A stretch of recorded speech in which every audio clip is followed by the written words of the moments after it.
Hello everyone. Tonight I've prepared a special compilation of trucker tales, all gathered into one soothing episode for you to enjoy. Take a moment to like the video and subscribe. It really helps support the channel. Now, let's begin. The exit that remembers. From Marcus. The thing about driving long haul for 15 years is that you come to know every mile of interstate like the lines on your own palm. Highway 84 through eastern Oregon was no different. A ribbon of asphalt I'd traveled countless times, threading between wheat fields and rolling hills that seemed to stretch into forever under the endless sky. My Kenworth hummed its familiar song as I guided her through the darkness. The diesel engine's steady rhythm, a companion that had never let me down through all these years on the road. It was past 2 in the morning on a Tuesday in late October. The kind of night when the temperature drops just enough to make your breath fog the windshield if you're not careful with the heater. I was hauling a load of farm equipment bound for Portland, running behind schedule due to mandatory rest stops and a blown tire outside of Boise that had cost me 3 precious hours. The CB radio crackled occasionally with distant trucker chatter, voices floating through the static like ghosts sharing stories across the dark miles. The moon hung fat and yellow above the horizon, casting everything in that peculiar autumn light that makes familiar landscapes look somehow foreign. I'd been fighting drowsiness for the past hour, keeping myself alert with gas station coffee that tasted like it had been brewing since the Clinton administration and the kind of beef jerky that could probably survive a nuclear winter. The road stretched ahead in my headlight beams, yellow lines disappearing under my front bumper in their hypnotic rhythm. That's when I saw the sign. At first, nothing seemed unusual about it. Highway signs are as common as fence posts out here. Weathered green rectangles that announce exits to small towns with names like Pilot, Rock, and Hermiston. But this one gave me pause because I couldn't recall ever seeing it before. Exit 147. It read in those standard white reflective letters, with an arrow pointing to the right and a single word underneath that I couldn't quite make out in the brief moment my headlights swept across it. Now, I should mention that I know this stretch of Highway 84 like a preacher knows his Bible. Every exit, every overpass, every truck stop and way station. Exit 146 leads to a grain elevator and a defunct gas station that's been boarded up for years. Exit 148 takes you to Highway 207 and the road up to the Columbia River. But exit 147, in all my years running this route, I'd never seen an exit 147. The logical part of my brain, the part that deals with load, manifests, and fuel calculations, tried to rationalize it away. Maybe they'd added new signage, updated the numbering system while I'd been running different routes. The Department of Transportation was always changing things, adding exits or renaming them. But something about that sign nagged at me. The way a forgotten word sits on the tip of your tongue, familiar yet frustratingly elusive. I let the truck roll past the exit without taking it, but I found myself checking the mirrors more than usual, trying to catch another glimpse of that sign in the red glow of my taillights. The darkness swallowed it completely, as if it had never existed at all. The CB radio had gone quiet, not even the usual late-night insomniacs sharing coffee-fueled stories across the airwaves. The only sounds were my engine and the whisper of wind across my cab, punctuated by the occasional groan of the trailer settling its weight behind me. About 20 miles down the road, I stopped at the Flying J truck stop in Hermiston, a fluorescent oasis in the Oregon darkness where drivers could grab fuel, food, and a few hours of rest. The parking lot was maybe a third full, rows of big rigs sitting silent like sleeping giants. I topped off my tanks and wandered into the store, where the night clerk, a thin young man with tired eyes and a name tag that read Kevin, was restocking energy drinks with the methodical precision of someone trying to stay awake. "Hey," I said, grabbing a fresh coffee and a package of those little chocolate donuts that provide just enough sugar to keep you moving. "You familiar with the exits on 84 heading west?" Kevin looked up from his energy drink pyramid, blinking slowly. "Been working here 3 years, so yeah, pretty familiar." "Why, just past a sign for exit 147. Don't recall seeing that one before." His hands paused in their restocking rhythm, and something shifted in his expression. Not recognition exactly, but something more unsettling. Uncertainty, maybe, or the look of someone trying to remember a dream that keeps slipping away. "Exit 147, he repeated slowly, as if testing the words. "That sounds ... familiar, but I can't place it." He shook his head, looking genuinely puzzled. "Sorry, man, maybe it's new construction." I paid for my coffee and donuts and headed back to my truck. But Kevin's reaction stuck with me. There had been something in his voice, a note of confusion that matched my own. Back in my cab, I pulled out my atlas, the old-fashioned paper kind that had served me well before GPS became standard equipment. I traced Highway 84 with my finger, counting exits. 146, 148, 149. No exit 147 marked anywhere on the map. The smart thing would have been to dismiss it as a trick of tired eyes and keep rolling toward Portland. I had a delivery schedule to meet, and strange road signs weren't going to explain themselves to my dispatcher if I showed up late. But 15 years on the road teaches you to trust your instincts. And my instincts were telling me that something wasn't right about that exit. Something that deserved investigation. I finished my coffee and pulled back onto the highway, this time heading east, retracing my route.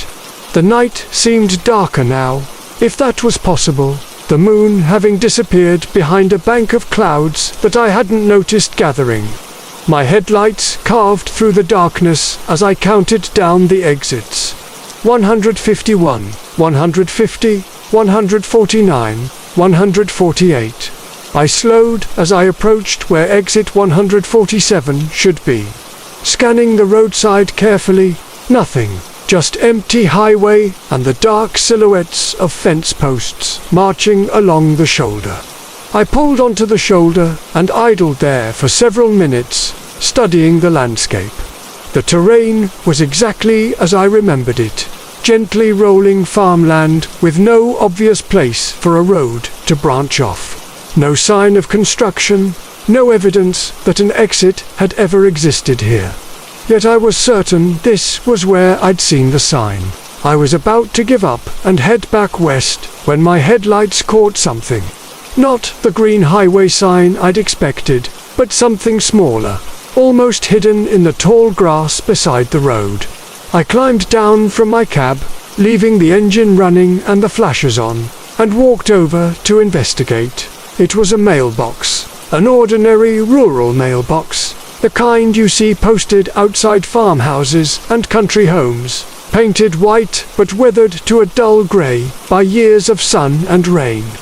What made it unusual was its location, sitting alone beside a major highway with no visible driveway or access road. The red flag was up, indicating outgoing mail, and there was no house or building anywhere in sight. The mailbox had no number, no name, just a small piece of tape with something written on it in fading black marker. I had to lean close with my flashlight to make out the words. Exit 147. Millbrook Road to 3 miles. A chill ran down my spine despite the warm cab I'd just left. Millbrook Road. That was what had been written on the sign. The name I hadn't been able to make out clearly as I'd driven past. But there was no Millbrook Road here, no road of any kind except the highway. I looked around again, sweeping my flashlight beam across the surrounding area, but saw only empty fields and darkness. The sensible thing would have been to get back in my truck and continue to Portland. But something compelled me to open that mailbox, though I can't explain why. The hinges squeaked softly as I lifted the metal door, the sound seeming unnaturally loud in the nighttime quiet. Inside was a single envelope, cream-colored paper that felt expensive between my fingers. My name was written on the front in elegant cursive. For Marcus, the driver who remembers. My hands were shaking slightly as I tore open the envelope. Inside was a single sheet of the same cream paper, with a brief message written in the same elegant handwriting. Some roads only appear when they're needed. Some exits only open once. Thank you for noticing. The choice is always yours. I read the message 3 times, but it didn't make any more sense on subsequent readings. The paper felt real enough, substantial and slightly textured, not the product of an exhausted imagination. But who could have known I would stop here? Who could have known my name, or that I would see a sign that apparently didn't exist for anyone else? A sound made me look up from the letter, a soft rumbling that wasn't my truck's engine. In the distance, back toward where I'd first seen the exit 147 sign, I could see the station where gravity forgot. From Marcus Holloway, the diesel was dripping upward at the Moonbeam truck stop, and I should have turned my rig around the moment I saw it happening. But after 18 hours of driving through Wyoming's endless stretch of nothing, with my fuel gauge kissing empty and my eyelids heavy as lead curtains, I figured my tired mind was playing tricks on me. Diesel doesn't flow against gravity. Physics doesn't work that way. Yet there it was, seeping from beneath a parked Kenworth and rising in slow, amber droplets toward the star-scattered sky like some kind of reversed rain. The Moonbeam sat 40 miles from the nearest town, a lonely island of fluorescent light in an ocean of sagebrush and wind. I'd stopped there maybe a dozen times over my 15 years of hauling freight across the western states. And it had always been the same unremarkable place. Concrete pump islands, weathered grey by decades of storms, a small convenience store with barred windows, and a pair of weary-looking truckers nursing coffee that could strip paint. Nothing special, nothing memorable.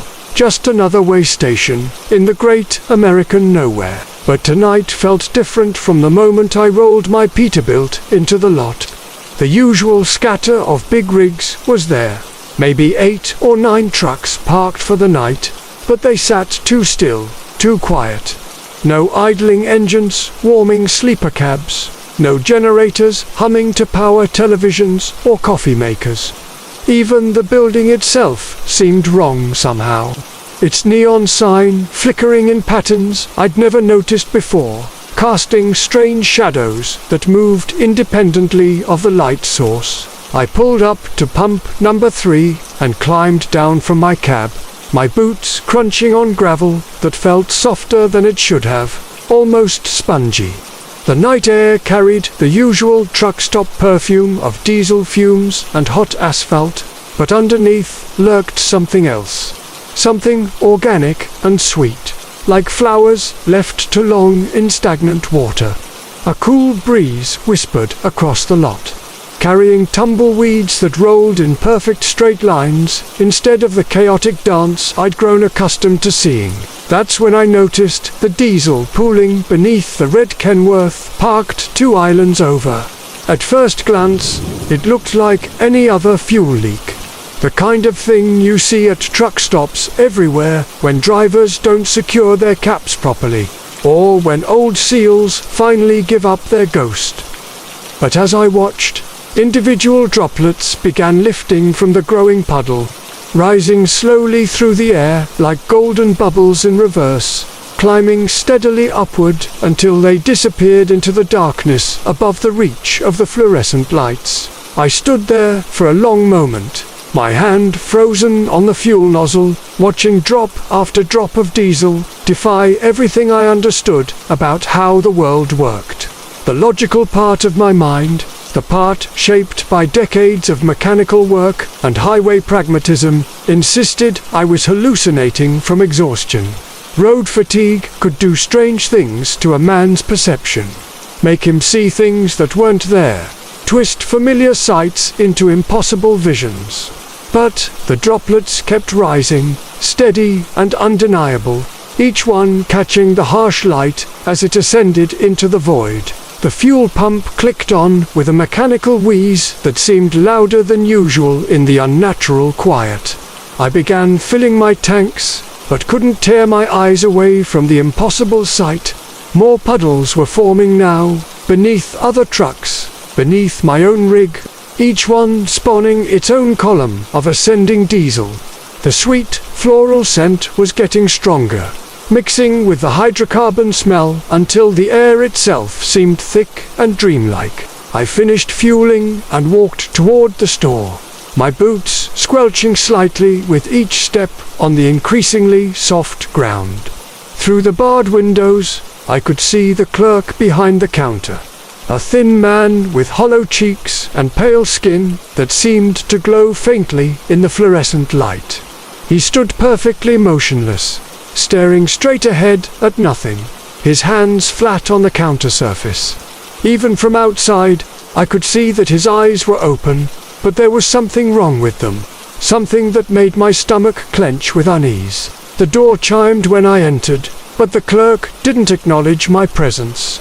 Up close, I could see that his skin had an odd, waxy quality, and his eyes were filled with the same amber liquid that was dripping upward outside. Diesel tears, I realized with growing horror, seeping from his tear ducts and rising in thin streams toward the acoustic tile ceiling. His name tag read Kevin in friendly blue letters. But friendly was the last word I'd use to describe the presence I felt radiating from his motionless form. I grabbed a coffee from the dispenser with hands that had begun to shake slightly. The familiar routine of pressing the paper cup against the lever and watching the dark liquid pour somehow comforting in this place where nothing else made sense. The coffee tasted normal, bitter and overbrewed. A small anchor to reality in a situation that was rapidly departing from anything I could understand or explain. When I approached the counter to pay, Kevin finally moved, his head turning toward me with the slow, mechanical precision of a security camera. When he spoke, his voice carried a strange echo, as if it was coming from somewhere much deeper than his throat. "Fuel's on the house tonight, Marcus," he said. Though I was certain I'd never told him my name, and I'd never seen him before in my life. Special promotion for our ascending customers. I wanted to ask what he meant, wanted to demand how he knew my name, but the words stuck in my throat like wet sand. The amber liquid continued to flow upward from his eyes, and I noticed now that similar streams were seeping from his mouth, his nose, even from his pores, all of it rising in defiance of natural law. The sweet scent was overwhelming now, cloying and thick, making me feel dizzy and disconnected from my own body. I backed toward the door, mumbling something about needing to check my rig, and stumbled back into the night air. But outside wasn't any better.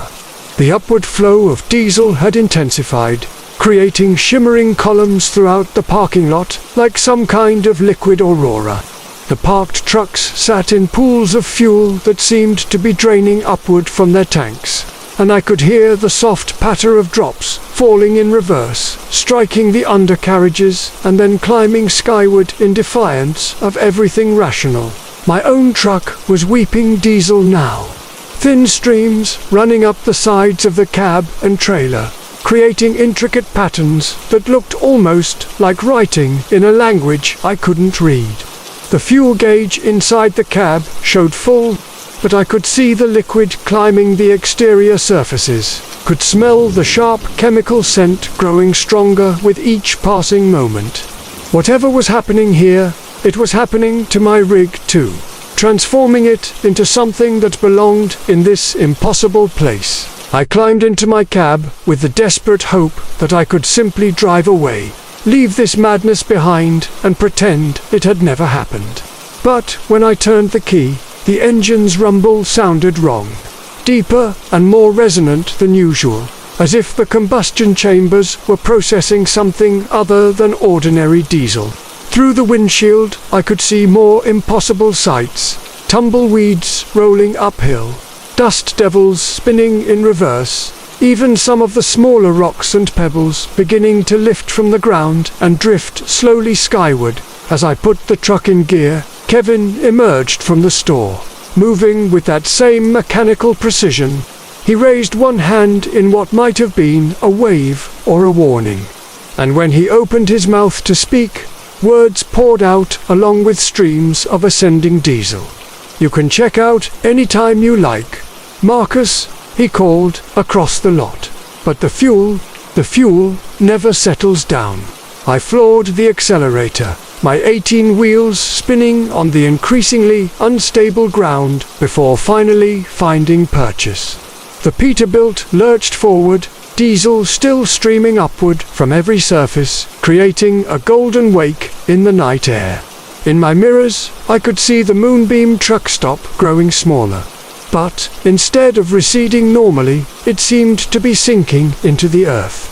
Or perhaps rising away from me, the perspective impossible to judge. Miles passed before the upward flow finally stopped, the last drops of diesel falling back to earth in the conventional manner. My fuel gauge still read full, though I'd been running on empty when I arrived at the station. The night air through my open window smelled normal again, sage and dust and the distant promise of rain. Everything seemed to have returned to the natural order, physics restored to its proper function. But even now, 3 weeks later, I can't forget what I saw. Can't explain what happened at that lonely truck stop in the Wyoming darkness. I've driven that route twice since then, watching for the moonbeam's familiar neon sign, but I've never found it again. The GPS shows nothing at those coordinates except empty highway cutting through endless rangeland. Other drivers I've asked claim they've never heard of the place. Look at me like I'm telling ghost stories or describing a fever dream. The slow leak, from Marcus Henderson. The rain started as a whisper against my windshield somewhere outside Bakersfield. Those first tentative drops that every long-haul driver knows are just the beginning of something worse. I'd been running this route for 15 years, carrying furniture and appliances from Los Angeles to Portland, and I could read weather like scripture. The way the clouds hung low and heavy over the grapevine told me I was in for a long night, but my '98 Peterbilt had weathered worse storms, and so had I. The load was nothing special, just a standard delivery of bedroom sets and kitchen appliances bound for a furniture store in Oregon. The dispatcher had been rushed when he'd given me the paperwork. Something about a last-minute addition to cover for another driver who'd called in sick. The trailer felt a little light when I'd hooked up, but the manifest showed a full load, and I didn't have time to inspect every piece of cargo. Schedule was tight, and the rain was already making drivers nervous about the mountain passes ahead. By the time I reached the base of the grapevine, the whisper had become a steady drumming that filled the cab with its rhythmic percussion. My headlights carved through sheets of water cascading across the asphalt, and the familiar hum of the diesel engine provided a comforting counterpoint to the storm's growing intensity. The radio crackled with chatter from other drivers, reports of accidents and slow-moving traffic. But I kept my speed steady and my eyes on the road. It was somewhere near the top of the grade that I first heard it, a sound that didn't belong to the symphony of rain and engine noise I knew so well. A gentle dripping, soft but persistent, seemed to be coming from behind me.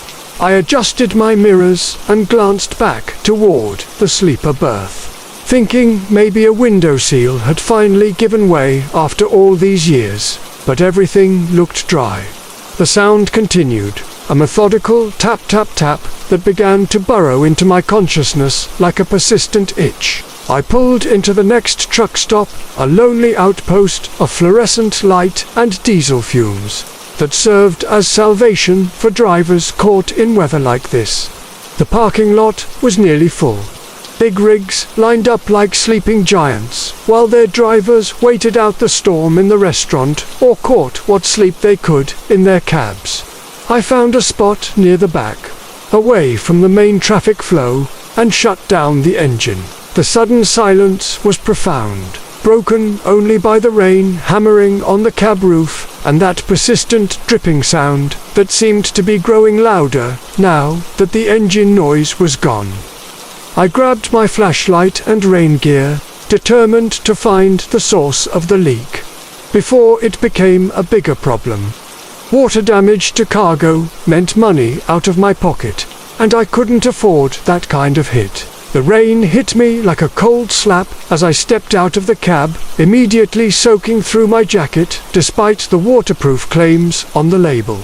I made my way back along the length of the trailer, playing the flashlight beam across the aluminum siding, looking for obvious damage or gaps in the seals. Everything appeared normal from the outside. The familiar scratches and road dirt of a working trailer, but no signs of structural problems. The rear doors were still properly sealed.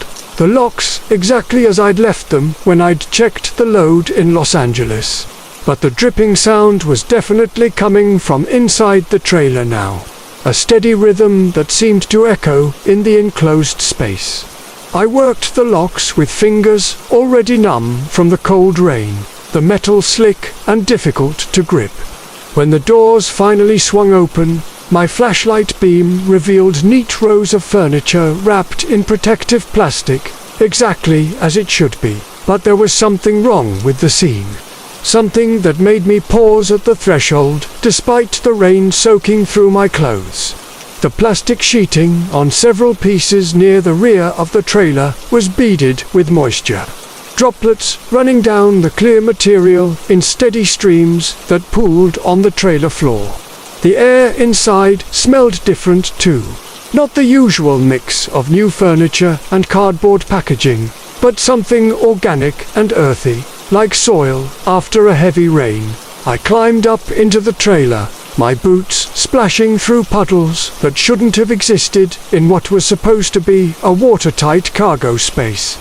The dripping sound was much clearer now, coming from multiple points throughout the load. As I moved deeper into the trailer, playing the flashlight beam across the wrapped furniture, I began to notice that the moisture wasn't just condensation. It was running upward in some places, defying gravity as it traced impossible paths along the plastic sheeting. The bedroom set near the front of the trailer was completely soaked. Water streaming from the wrapped mattresses and dresser drawers, as if they were saturated sponges being squeezed. But when I pulled back a corner of the plastic to examine the actual furniture, the wood was bone dry, unmarked by any moisture.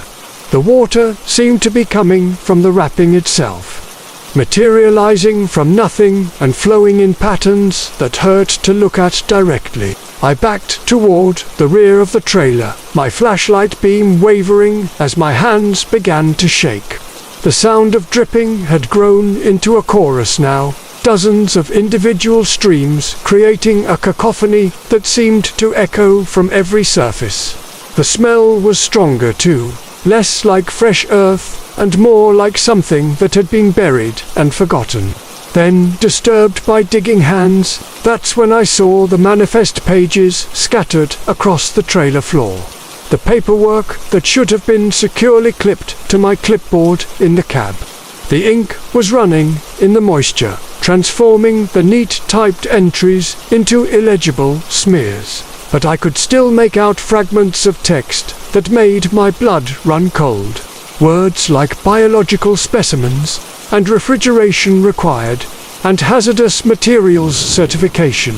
swam before my eyes in the dying flashlight beam. The furniture around me was changing now, the careful wrapping coming loose as if pulled by invisible hands.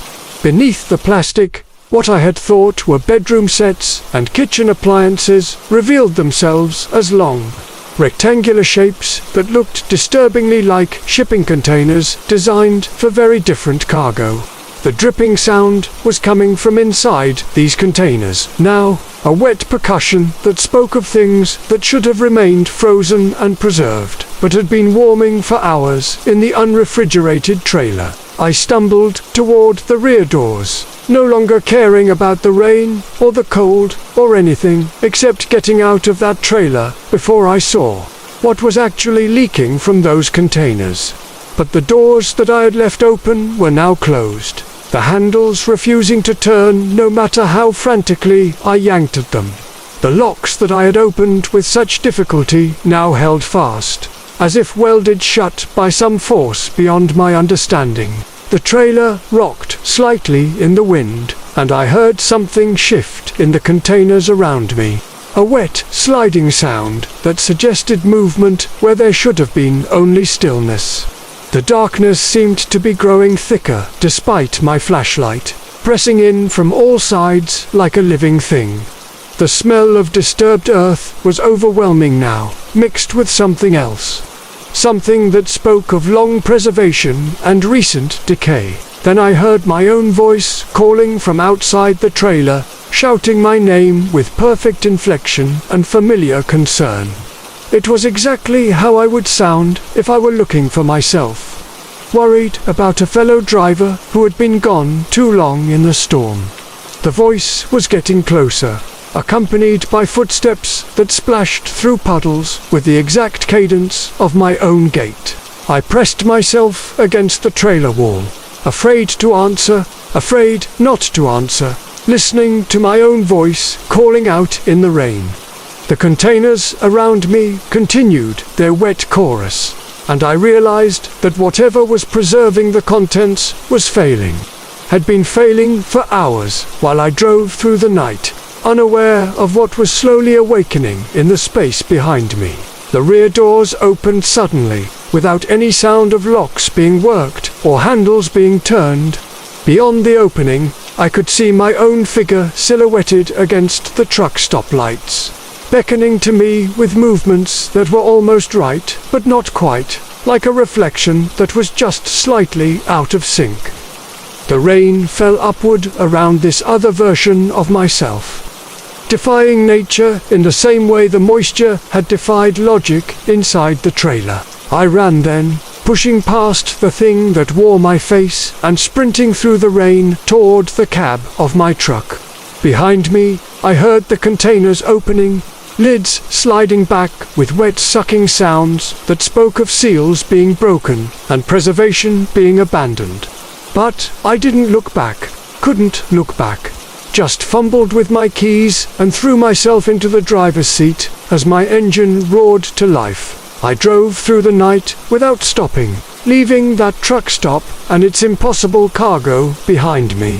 When dawn finally broke over the Oregon border, I pulled into the first dot station I could find and told them I'd been hijacked, that someone had stolen my trailer while I slept. The paperwork I showed them was for furniture and appliances, exactly as it should have been. And the replacement trailer they helped me locate contained exactly what the manifest promised. The passenger who couldn't see the road. From Jake Morrison, the interstate stretched ahead like a black ribbon through the Montana night. My Peterbilt's headlights carving twin tunnels through the darkness that seemed to swallow everything beyond their reach. I'd been driving this route for 15 years, hauling everything from furniture to farm equipment across the northwestern states. And I thought I knew every mile marker, every rest stop, every peculiar shadow cast by the sparse streetlights along Highway 94. The radio crackled with distant chatter from other drivers, their voices a comforting reminder that I wasn't the only soul traveling these empty roads at 3 in the morning. That's when I saw her standing beside the on-ramp near Billings, a slight figure in a pale blue dress that seemed to glow softly in my approaching headlights.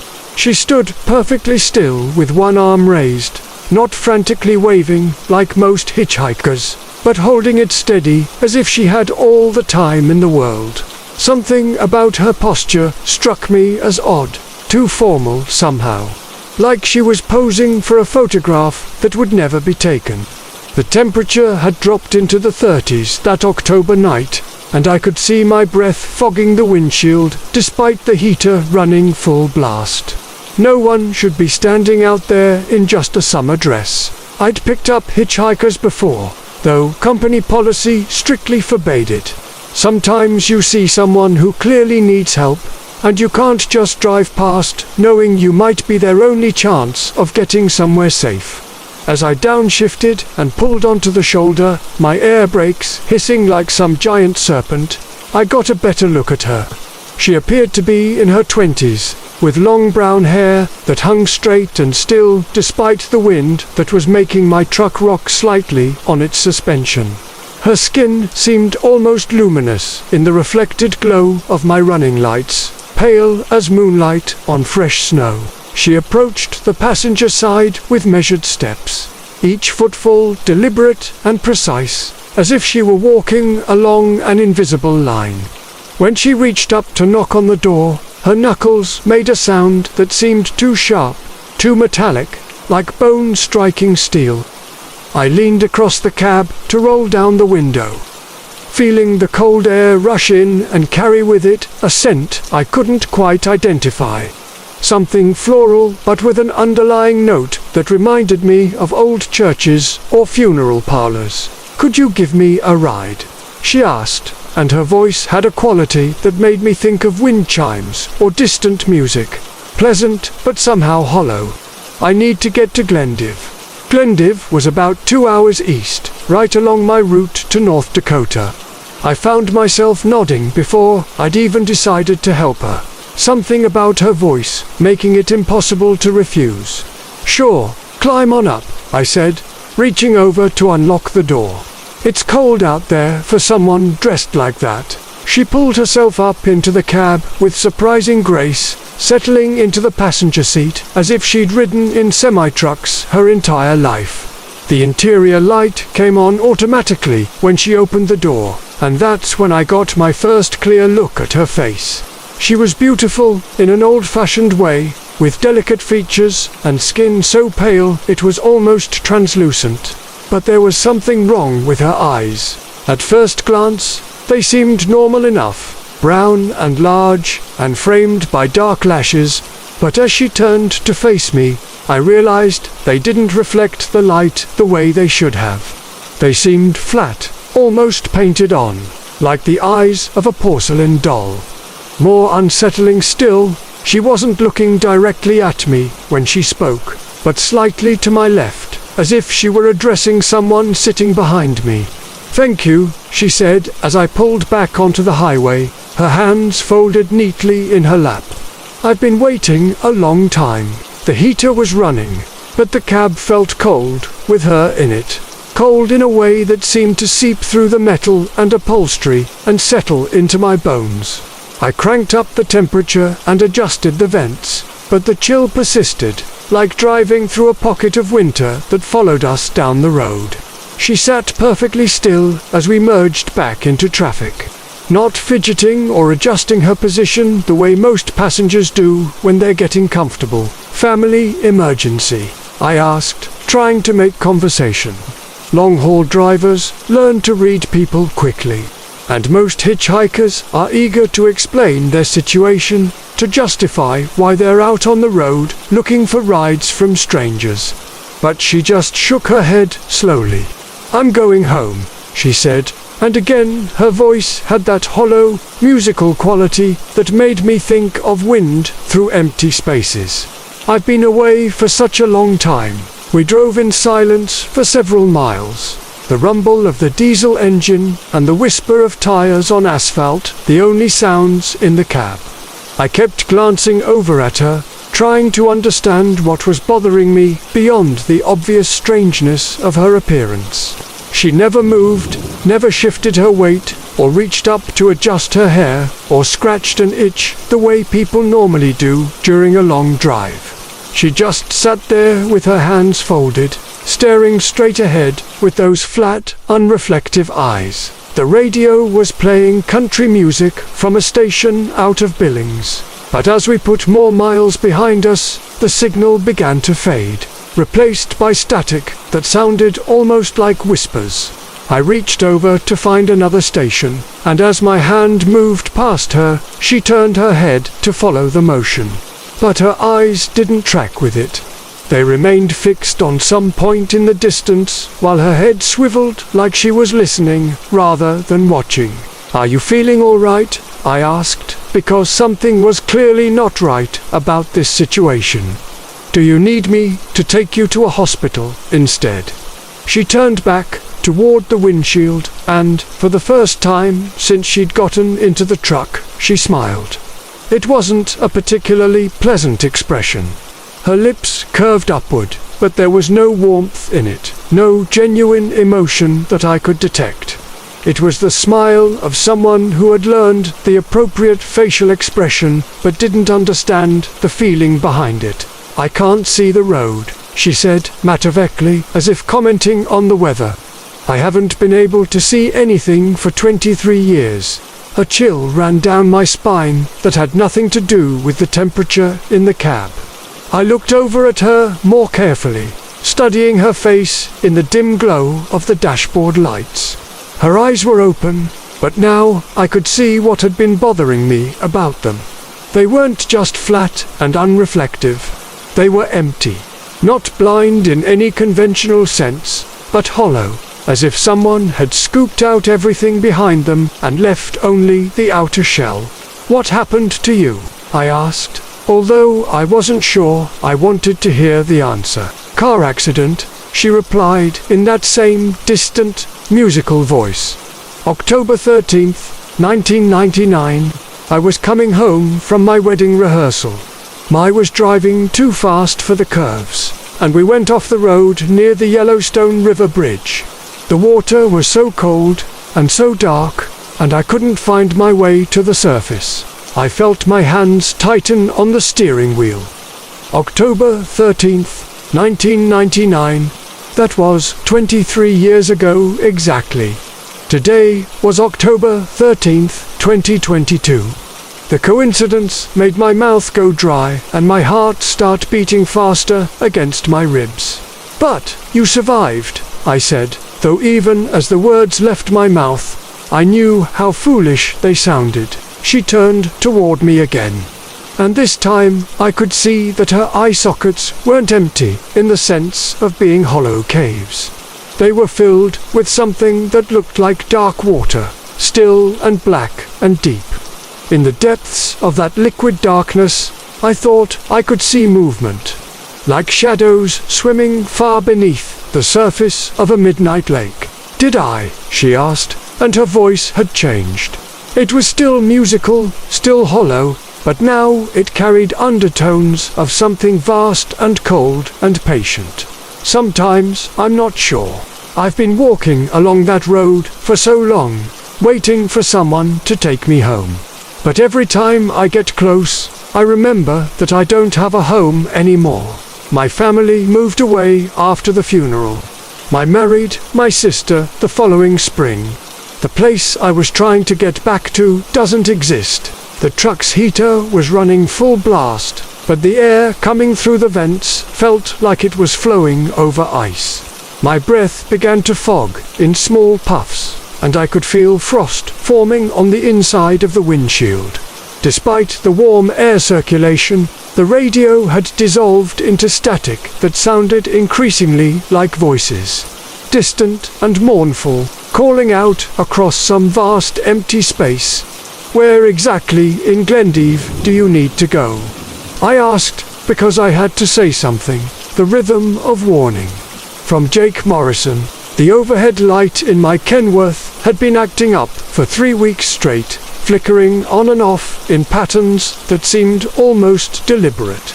I kept meaning to replace the bulb at the next truck stop, but somehow I always forgot once I pulled in and focused on fuel, food, and a few hours of sleep that kept me moving down these endless highways. Tonight, as I rolled through the flat expanses of Nebraska with a load of electronics bound for Denver, that stuttering light was getting on my nerves more than usual. The dashboard clock read 2:17 in the morning, and the world outside my windshield was nothing but darkness, punctuated by the occasional farmhouse light or cell tower beacon. My CB radio crackled with the sparse chatter of other night drivers, their voices creating a loose community across the lonely miles. The engine hummed its steady rhythm beneath me, 18 wheels eating up asphalt mile after mile, while my cargo trailer swayed gently in the crosswinds that swept across the prairie. I'd been driving truck for nearly 15 years, long enough to know every sound my rig made, every vibration that traveled up through the steering wheel, every quirk of the electrical system that kept my rolling home running through the night. This flickering light was new, though it wasn't the random sputter of a dying bulb or the steady pulse of a loose connection. There was something almost rhythmic about it, like it was trying to communicate something I couldn't quite grasp. The radio suddenly hissed with static, then cleared to reveal a voice I didn't recognize. "Eastbound Kenworth, you copy." The voice was calm, almost conversational, but there was an edge to it that made me reach for the handset. I glanced at my mirrors, checking for other trucks, but saw only darkness stretching back along the interstate. No headlights, no running lights, nothing but the faint glow of my own trailer markers disappearing into the night. "This is eastbound Kenworth," I replied, though I was actually heading west. Something about the voice made me reluctant to give my exact location or direction. "Go ahead, you might want to check your overhead light, driver. Looks like it's trying to tell you something important." The transmission ended with a click, and despite my attempts to raise the mysterious voice again, my radio remained silent, except for the distant chatter of truckers hundreds of miles away. I looked up at the flickering light with new attention, trying to see what the voice had meant. The pattern seemed more deliberate now that I was actually watching it. Short flash, long flash, short flash, a pause, long flash, short flash, long flash, another pause. Then the pattern repeated over and over with mechanical precision that made the hair on the back of my neck stand up. It took me almost 20 minutes of watching before I realized what I was seeing. The pattern was Morse code, something I'd learned in the army 20 years ago and hadn't thought about since. My rusty knowledge struggled to decode the flashes, but gradually the message became clear. Dot, dash, dot, dash, dot, dash, emergency. The light was flashing SOS over and over again, calling for help in the internationally recognized distress signal. But that was impossible. Overhead lights didn't just spontaneously start transmitting Morse code. There had to be a logical explanation, maybe a short in the wiring that was creating the pattern by accident. I reached up to tap the light fixture, thinking I could jar it back to normal operation. But the moment my fingers touched the plastic cover, the flashing stopped completely. The light went dark, leaving me in the dim glow of my dashboard instruments and the sweep of my headlights on the road ahead. For several miles, I drove in the relative darkness, almost relieved to have the distraction gone. But then the light flickered back to life, and this time the pattern was different.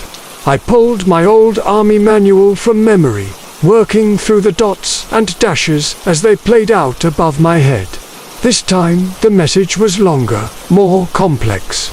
Helped trapped mile marker 247. Mile marker 247 was still 15 miles ahead. According to my GPS, I found myself pressing harder on the accelerator, pushing my speed up to the edge of what was safe for a fully loaded truck on the dark highway. The logical part of my mind insisted that this was all some kind of elaborate prank or malfunction. But something deeper was driving me forward. A sense that someone really did need help and had somehow found a way to reach me through my truck's electrical system. The miles rolled by under my wheels, and the light continued its urgent flashing. Sometimes it repeated the same message about mile marker 247. Other times it transmitted fragments that made less sense. 20 years waiting came through clearly, followed by couldn't stop in time, and then, chillingly, please don't forget again. As I approached mile marker 247, I began to slow down, scanning the roadside for any sign of a stranded motorist or accident scene. The area was desolate, nothing but prairie grass and fence posts stretching away into the darkness. I pulled onto the shoulder and activated my four-way flashers, then grabbed my heavy flashlight from the door compartment and climbed down from the cab. The night air was cool and still, carrying the scent of prairie grass and distant rain. My truck's diesel engine ticked as it cooled, and somewhere in the distance I could hear the lonely whistle of a freight train crossing the plains. I walked along the shoulder, sweeping my flashlight beam across the roadside, looking for anything that might explain the desperate messages from my overhead light. That's when I found the small memorial cross, almost hidden in the tall grass just beyond the fence line. It was weathered white wood with a plastic wreath that had faded from years of sun and wind. A small metal plaque was wired to the crossbar, and when I leaned closer to read it, my blood went cold. Jacob Morrison, age 34, beloved husband and father. Killed by hit-and-run driver 20 years ago tonight. My name was Jacob Morrison. I was 34 years old. I stumbled backward, nearly dropping my flashlight as the implications crashed over me. But that was impossible. I was alive, standing right here, breathing the night air and feeling my heart pound in my chest. I had memories stretching back through 15 years of truck driving, a lifetime of experiences that felt completely real and solid. Yet there was my name on that memorial cross, marking the spot where someone with my exact name and age had died 2 decades ago. The overhead light in my truck began flashing frantically, visible even from where I stood 50 yards away. The pattern was urgent, now desperate, spelling out "remember" over and over again in rapid-fire Morse code. And slowly, like fog lifting from a landscape, fragments of another memory began to surface. Driving this same stretch of road 20 years ago, but not in a truck. In a pickup, headed home after a long day of work, getting drowsy, letting my attention drift, crossing the center line just as a family was coming the other way. I remembered the impact, the terrible sound of metal and glass, the moment of realization that I'd caused something unspeakable. But then the memory fractured, splitting between what had happened and what I'd somehow convinced myself was real. In my version, I'd swerved back into my lane at the last second, shaken but unhurt, while the other car had somehow avoided disaster. In my memory, I'd driven home safely and eventually become a truck driver, building a life on the highways that had nearly claimed me. The truth was different, and it was written on that weathered cross beside the road. I hadn't made it home that night, neither had the family in the other car. We'd all died together in a twisted pile of metal and broken dreams. And somehow, in the 20 years since, I'd been reliving a version of events where I'd survived. Driving endlessly through the night in a truck that existed only in whatever realm trapped souls occupied. But now, someone was trying to help me remember, using the only means available to reach across the barrier between what was and what I'd convinced myself was real. The mysterious voice on the radio, the Morse code messages, even the memorial cross I'd somehow never noticed in 15 years of driving this route. They were all part of a plan to help me face the truth and finally find peace. I walked slowly back to my truck, which looked less solid now, its edges seeming to blur in the darkness. The overhead light had stopped flashing, but it glowed with a steady, warm radiance that somehow felt welcoming rather than harsh. I climbed back into the cab and sat there for a long moment, feeling the weight of 20 years of denial finally lifting from my shoulders. The radio crackled to life one more time, and the same calm voice from earlier came through clearly. "You did good tonight, Jacob. Are you ready to let go?" I looked around the cab one last time, at the coffee mug that had never emptied, the logbook that had never quite made sense, the CB conversations that had never quite connect, the voice that followed me home, from Jake Morrison. The CB radio crackled to life just past midnight on Interstate 80, somewhere between the Nebraska cornfields and the Iowa border. I'd been driving for Midwest Transport for almost 15 years, and that old Kenworth's radio had been my constant companion through countless lonely nights. The familiar, static, and distant chatter of other drivers had become as comforting as a heartbeat. But tonight, something was different. Tonight, there was a voice I'd never heard before. Breaker 19, this is Phantom Cab calling out to any eastbound traffic on the 80, came a woman's voice, smooth as silk, but carrying an odd quality that made the hair on my arms stand up. Her transmission was crystal clear, clearer than any CB signal I'd ever heard. As if she were sitting right there in my passenger seat instead of broadcasting from miles away. I glanced at my radio display, noting the channel was indeed 19, our usual trucker's frequency. The green digits glowed steadily in the dim light of my cab, and I could hear the low rumble of my Cummins engine beneath the gentle patter of rain that had started falling about an hour ago.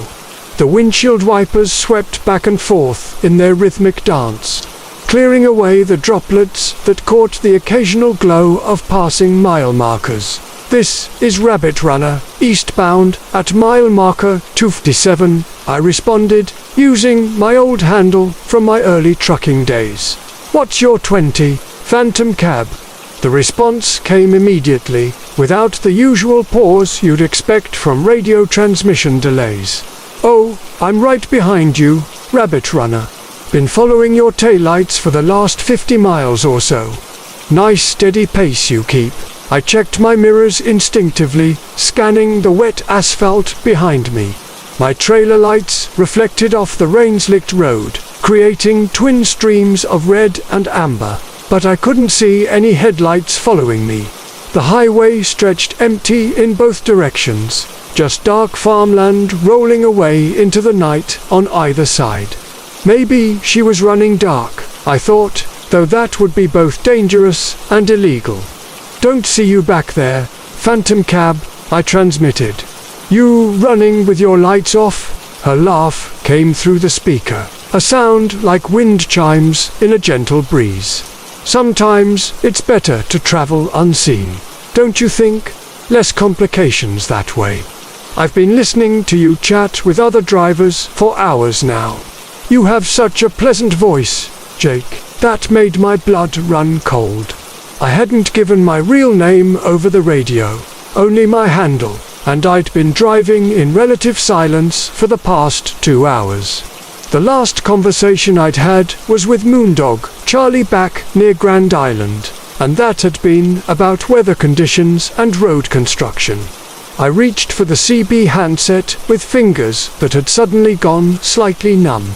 "I don't recall mentioning my name, ma'am," I said, trying to keep my voice steady. "And I haven't been doing much talking tonight, haven't you?" she replied, and now there was something playful in her tone that made my skin crawl. "I've been enjoying our conversations immensely. You told me about your daughter Sarah starting college next month, about how proud you are that she's going to study veterinary medicine. You mentioned your wife Linda's garden, how the tomatoes are coming in beautifully this year, despite the late spring frost. My hands tightened on the steering wheel so hard my knuckles went white. Those were details I'd shared with Moondog Charlie, but more than that, some of those things I'd only thought about during the long quiet stretches of highway. I'd been thinking about Sarah's upcoming departure for college, feeling that bittersweet mixture of pride and loss that comes when your child takes their first real step into the adult world.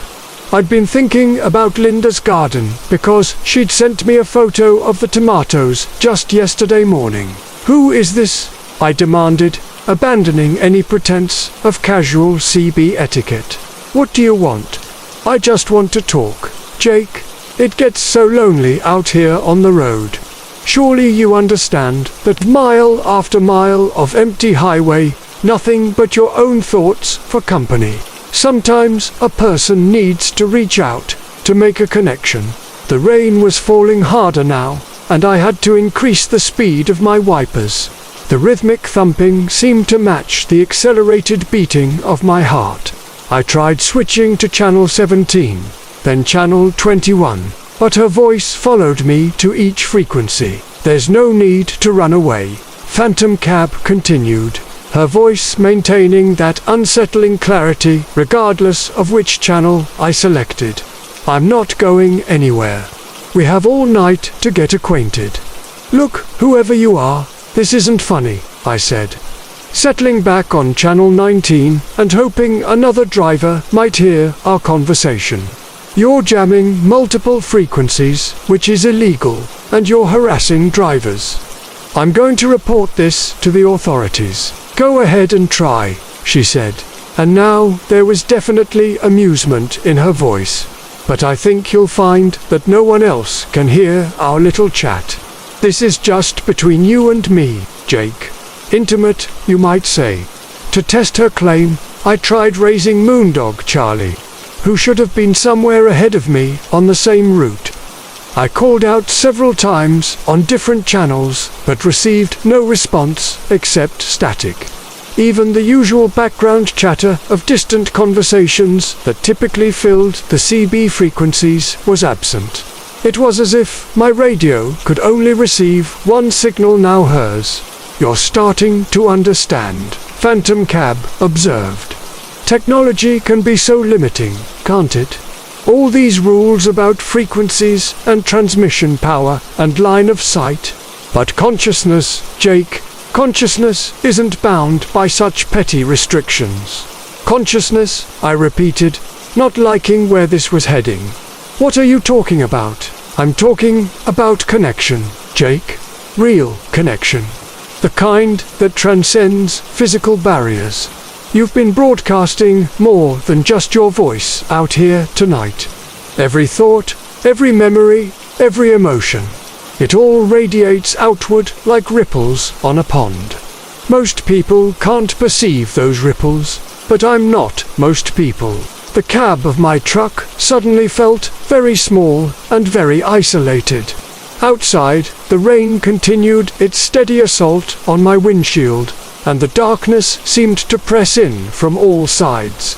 I realized I hadn't seen another vehicle for nearly 20 minutes, which was unusual for this stretch of I-80 even late at night. "I don't know what kind of game you're playing," I said, "but I'm done participating. I'm shutting off my radio." "That won't help," she replied as my hand moved toward the power switch. "The connection isn't through your radio anymore, Jake. It's through you." My finger froze just short of the switch. What she'd said was impossible, but somehow I knew she was telling the truth. The realization came with a certainty that bypassed rational thought entirely. "That's right," Phantom Cab continued, responding to my unspoken understanding. "You're beginning to see. I've been waiting so long for someone like you. Someone sensitive enough to form a proper bridge." "A bridge to what?" I whispered, though I wasn't sure if I'd spoken aloud or just thought the question. "To the world of the living," she answered. Do you know how exhausting it is to maintain even this simple communication? How much energy it requires to reach across the veil? But you make it so much easier, Jake. Your mind is like a beacon, so bright and warm. I could follow it anywhere. The temperature in my cab seemed to drop several degrees, and I could see my breath misting in the air. The heater was still running, but it felt as if the warmth was being drawn away by something unseen. My hands were shaking now, and not just from the cold. "Please," I said, not caring how desperate I sounded. "Just leave me alone. I won't tell anyone about this. I'll forget it ever happened." "But why would I do that?" Phantom Cab asked, and her voice was closer now, as if the speakers were positioned right next to my ears. "I've finally found what I've been searching for. A way back, a way home. And you're going to help me, whether you want to or not." The radio display began to flicker, the green digits wavering and pulsing like a dying heartbeat. Through the static-filled screen, I thought I could see the suggestion of a face. Pale features with dark, hollow eyes that seemed to be looking directly at me. "You see me now," she whispered, and her voice was no longer coming from the radio speakers. It was inside my head, speaking directly into my thoughts. "You see what I've become, what I've been for so very long." Images flashed through my mind that weren't my own memories.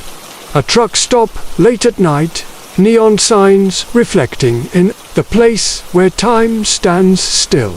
From Marcus Chen, the CB radio had been crackling with static for the better part of 2 hours as I guided my Peterbilt through the winding mountain roads of eastern Oregon.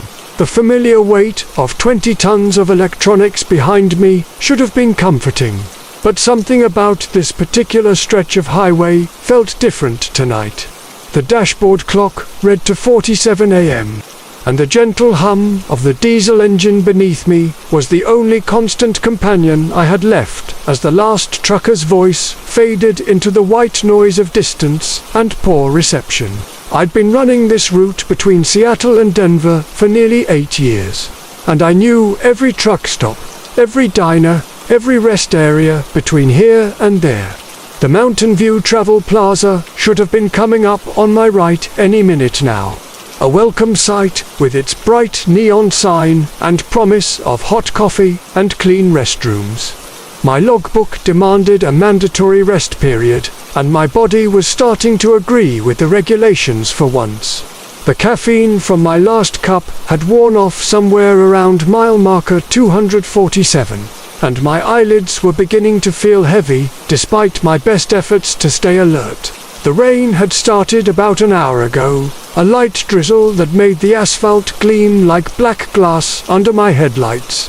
Each droplet that struck the windshield created tiny prisms of light from the occasional passing car.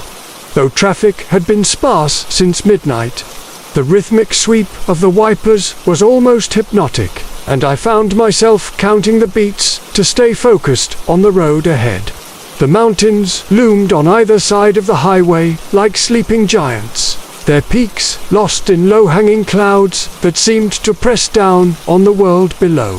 When the neon sign finally appeared through the misty darkness, I felt a wave of relief wash over me. Mountain View Travel Plaza, just as it had always been, though something seemed slightly off about the lighting tonight. The usual bright blue and red neon seemed more subdued, casting everything in an oddly muted glow that made the rain-soaked parking lot look like an old photograph that had been left in the sun too long. I downshifted and guided the truck into the lot, scanning for a parking spot among the handful of other big rigs that sat scattered across the asphalt like sleeping metal beasts. As I backed into a space near the main building, I noticed how still everything seemed. The other trucks showed no signs of life, no glowing cab lights, or the soft rumble of idling engines that usually indicated drivers catching some rest. Even the building itself seemed unusually quiet. though I could see warm light spilling from the windows and the familiar shapes of people moving inside. Perhaps it was just the late hour or the weather, but something about the scene felt frozen in time, like a movie that had been paused at just the wrong moment. I shut down the engine and sat for a moment in the sudden silence, listening to the gentle patter of rain on the cab roof and the subtle creaking sounds that metal makes as it cools. The parking lot stretched out before me, illuminated by tall sodium lights that created pools of yellow-orange glow in the darkness. Everything looked normal enough. Yet I couldn't shake the feeling that I was looking at a carefully constructed stage set rather than a real place where real people stopped to rest and refuel during their journeys across the country. The building's entrance was only about 50 yards away, but the rain had picked up slightly, so I grabbed my jacket from the sleeper and prepared to make a quick dash across the wet asphalt. As I stepped down from the cab, my boots splashed into a puddle that was deeper than it appeared, sending a shock of cold water up my leg. The sensation seemed to break whatever spell had been holding the world in suspended animation. And suddenly I became aware of sounds that hadn't been there moments before.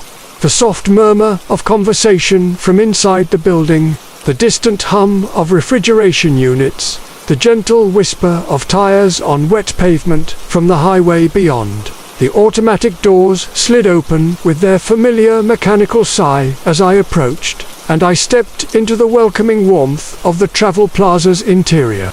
The fluorescent lighting was bright after the dim parking lot, and I had to blink several times to adjust to the change. The usual smells greeted me: coffee brewing, hot dogs rotating on their eternal carousel, the faint chemical scent of industrial cleaning products mixed with diesel fuel and rain-dampened clothing. It should have felt like coming home after so many years of stopping here, but instead it felt like entering a museum exhibit titled American Truck Stop, circa right now. That's when I noticed the people, and more specifically, what they weren't doing. The clerk behind the counter stood perfectly still, his hand frozen halfway to the lottery ticket display, his eyes fixed on something I couldn't see. A woman in a red flannel shirt sat at one of the small tables near the coffee station, a steaming cup raised to her lips, but never quite making contact. An older man in a baseball cap stood by the magazine rack, his fingers gripping the edge of a trucking publication. But his gaze was locked straight ahead at nothing in particular. At first, I thought perhaps I had walked in on some sort of strange coincidence. Maybe they were all watching something on the television mounted in the corner. But as I followed their collective gaze, I saw only a blank wall where a TV might have been. The screen itself was there, but it displayed nothing but static. The kind of grainy grey and white noise that used to fill late-night airwaves before everything went digital. Yet they all stared at it with the intensity of people watching the most fascinating program ever broadcast. I cleared my throat softly, hoping to break whatever trance seemed to have fallen over the place. None of them moved. The clerk's hand remained suspended in midair. The woman's coffee cup stayed poised at her lips, and the older man continued his statue-like pose by the magazines. I took a step closer to the counter and tried a more direct approach. "Excuse me," I said, my voice sounding unnaturally loud in the strange stillness. "I'd like to get some coffee and maybe use your restroom." The clerk's eyes shifted toward me without his head moving, a motion so subtle and unnatural that it sent a chill down my spine despite the warmth of the building. His pupils seemed unusually large, black circles that reflected the fluorescent lights like dark mirrors. When he spoke, his lips barely moved, and his voice had the quality of someone talking in their sleep. "Coffee's fresh," he said, though I hadn't seen him blink once since I'd entered the building. "Help yourself to whatever you need." I nodded and moved towards the coffee station. passing close enough to the woman in the red flannel shirt to smell her perfume, a sweet floral scent that reminded me of funeral parlors. Her cup was still raised to her lips, and I could see steam rising from the dark liquid inside. But her eyes remained fixed on that static-filled screen. The coffee was hot and strong, exactly what I needed. But as I filled my cup, I kept glancing around the room at the unnaturally still figures. The older man by the magazines hadn't turned a page or shifted his weight in the entire time I'd been inside. His breathing was so shallow that I had to watch carefully to detect any movement at all. The woman's coffee should have been cold by now, given how long she'd been holding it in the same position. Yet, steam continued to rise from the surface as if it had just been poured. Even the clerk seemed to have returned to his frozen pose, hand still reaching toward those lottery tickets like he was stuck in some sort of temporal loop. I decided to test my growing suspicion about this place and its occupants. Walking over to the magazine rack, I deliberately bumped into the older man's elbow. Not hard enough to hurt him, but firmly enough that any normal person would react. He didn't flinch, didn't acknowledge the contact at all. Just continued staring straight ahead with those same unnaturally large pupils that seemed to reflect more light than they should. His skin felt cool to the touch. Not cold exactly, but lacking the warmth that living flesh should possess. The realization hit me like a physical blow. These weren't people at all, or if they were something far removed from anything I understood about human behavior. The coffee in my hand suddenly tasted bitter and metallic, and I set the cup down on a nearby shelf with a hand that trembled slightly. The smart thing to do would be to walk out of this place immediately, get back in my truck, and find somewhere else to take my mandatory rest period, even if it meant driving a few more miles on fumes and willpower. But as I turned toward the entrance, I saw that the automatic doors had closed, and through the glass I could see that my truck was no longer alone in the parking lot. More big rigs had appeared while I was inside, arranged in neat rows that definitely hadn't been there 20 minutes ago. Worse yet, I could see figures walking between the vehicles, moving with the same unnaturally still quality as the people inside the building. They seemed to glide rather than walk, and not one of them appeared to be blinking as they went about whatever business. The wind that writes in dust. From Marcus Della, the highway stretched endlessly before me that October night. My Peterbilt's diesel engine humming its familiar lullaby as I carved through the darkness between Phoenix and Albuquerque. 23 years I'd been running these desert routes, and I thought I'd seen everything the Southwest could throw at a man. The CB crackled occasionally with distant chatter from other drivers, but mostly it was just me, the road, and the vast emptiness that swallowed my headlight beams whole. The wind had been picking up steadily since I'd passed Flagstaff, and now it buffeted the truck with enough force to make me grip the wheel a little tighter, feeling the vehicle sway like a ship in heavy seas. I noticed it first around mile marker 278, just as the moon disappeared behind a bank of clouds that had been gathering on the horizon. There, in the cone of my headlights, the dust wasn't behaving the way it should. Instead of swirling randomly across the asphalt in the chaotic dance I'd grown accustomed to over decades of night driving, it seemed to move with purpose, forming patterns that lingered just long enough for my eyes to register them before dissolving back into the wind. At first, I told myself it was just fatigue playing tricks on my vision. I'd been on the road for 8 hours straight, pushing to make my delivery deadline. And the mind has a way of conjuring phantoms when it's tired and isolated in the amber glow of dashboard lights and the endless ribbon of reflective paint that marks the center line. But as the miles rolled beneath my wheels, the patterns became more distinct, more deliberate. Letters, I realized with a chill that seemed to seep through the cab's heater. The dust was forming letters in the wind, scripted across the road surface in flowing, elegant handwriting that reminded me of the penmanship lessons my grandmother had given me as a child, sitting at her kitchen table with fountain pen and inkwell. The letters appeared for perhaps 3 or 4 seconds each, clearly visible in the sweep of my headlights, before the wind scattered them and began forming new ones. It was mesmerizing and deeply unsettling, like watching an invisible hand write messages on the highway itself, using the desert's own particles as ink on an endless page of black asphalt. The first complete word I managed to read was Marcus, spelled out in dust particles that seemed to glow faintly in my headlight beams. My foot eased off the accelerator involuntarily, and I felt my heart rate climb as I stared at the impossible sight. How could the wind know my name? The rational part of my mind immediately supplied explanations.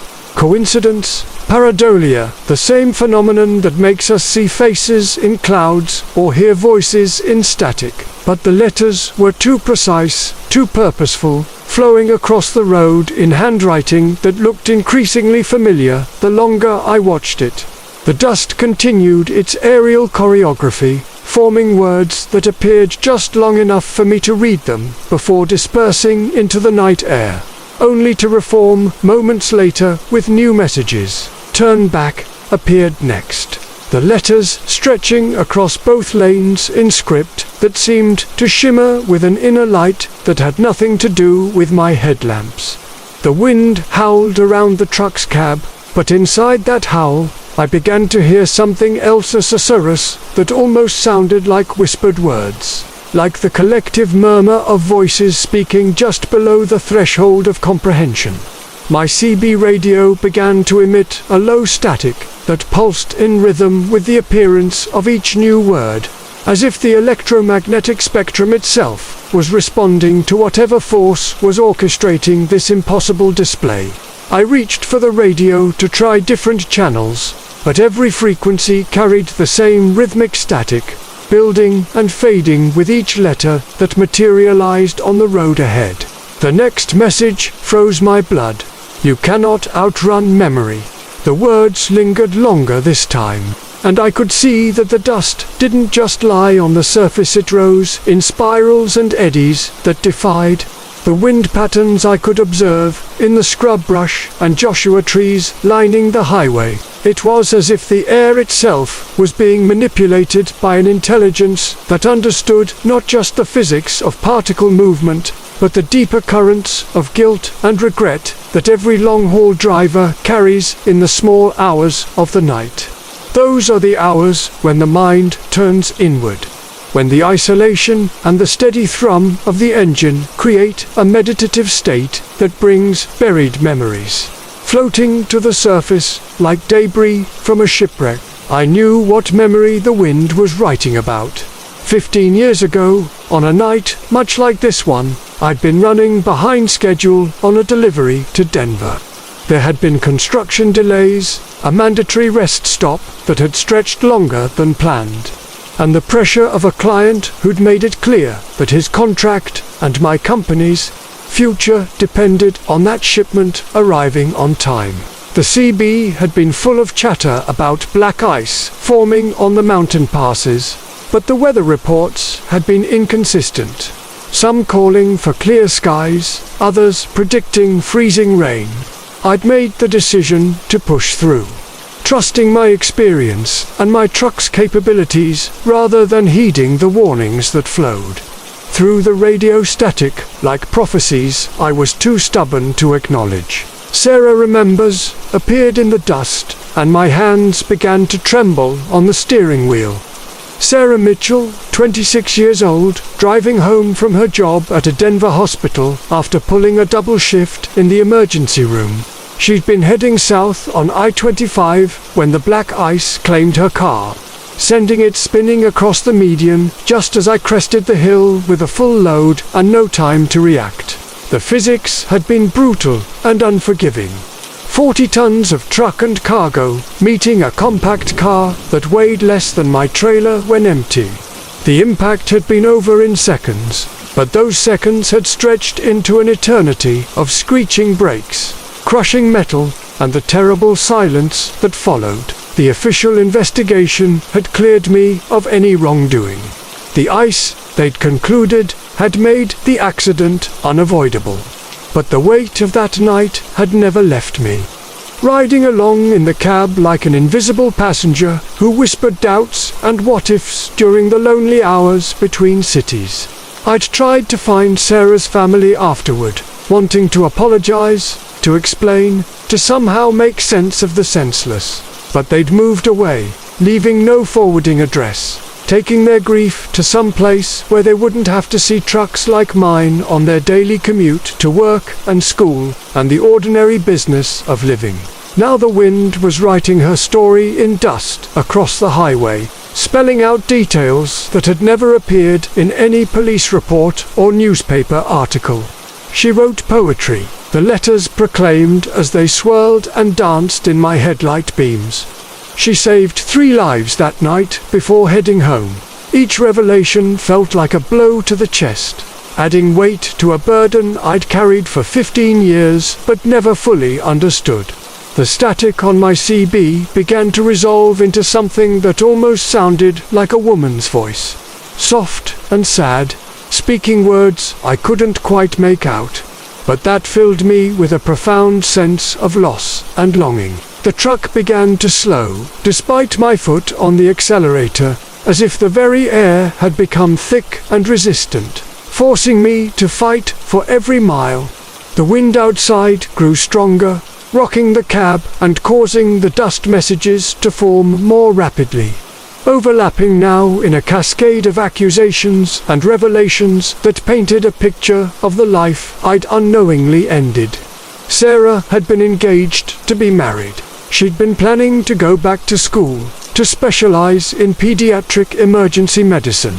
She'd written letters to her nephew every week, stories and poems meant to encourage him to keep reading, to find magic in words the way she had as a child growing up in a small town not unlike the ones I passed through on my various routes across the country. The messages began to change, becoming more personal, more intimate. She forgave you appeared in letters that seemed to pulse with their own inner warmth. She knows you tried to stop. The crushing weight I'd carried for 15 years suddenly felt different. Not lighter exactly, but transformed somehow, as if the wind was reshaping not just the dust on the highway, but something fundamental in my understanding of that terrible night. The static on the sea be cleared for a moment, and I heard it a woman's voice, clear and kind, speaking words that seemed to come from very far away. Thank you for remembering me. But even as the words offered a kind of absolution, the wind began to write new messages, darker ones that made my skin crawl with renewed fear. Others, are not so forgiving, appeared in letters that seemed to writhe and twist before dissolving. The temperature in the cab dropped noticeably, and my breath began to fog the windshield, despite the heater running at full blast. New names started appearing in the dust. Names I didn't recognize, but that filled me with dread nonetheless. The wind was no longer just writing about Seret, was cataloguing every life that had been touched by the endless stream of trucks that traveled these highways. Every accident, every near. The endless mile. From Jake Morrison, the amber glow of my dashboard clock read to 47 a.m. when I first noticed something wasn't right about mile marker 13. I'd been driving this stretch of Interstate 80 through Nevada for the better part of 15 years, hauling everything from electronics to frozen goods across the desert wasteland that separates California from the rest of America. The familiar hum of my Kenworth's diesel engine had been my lullaby for countless nights, but tonight that steady rhythm felt different somehow, like a heartbeat that had skipped into an unfamiliar cadence. Rain had been falling steadily for the past hour, which was unusual enough for this part of Nevada in October. The droplets drummed against my windshield in a hypnotic pattern, and my wipers swept back and forth with their rhythmic squeak, clearing away the water only for it to return moments later.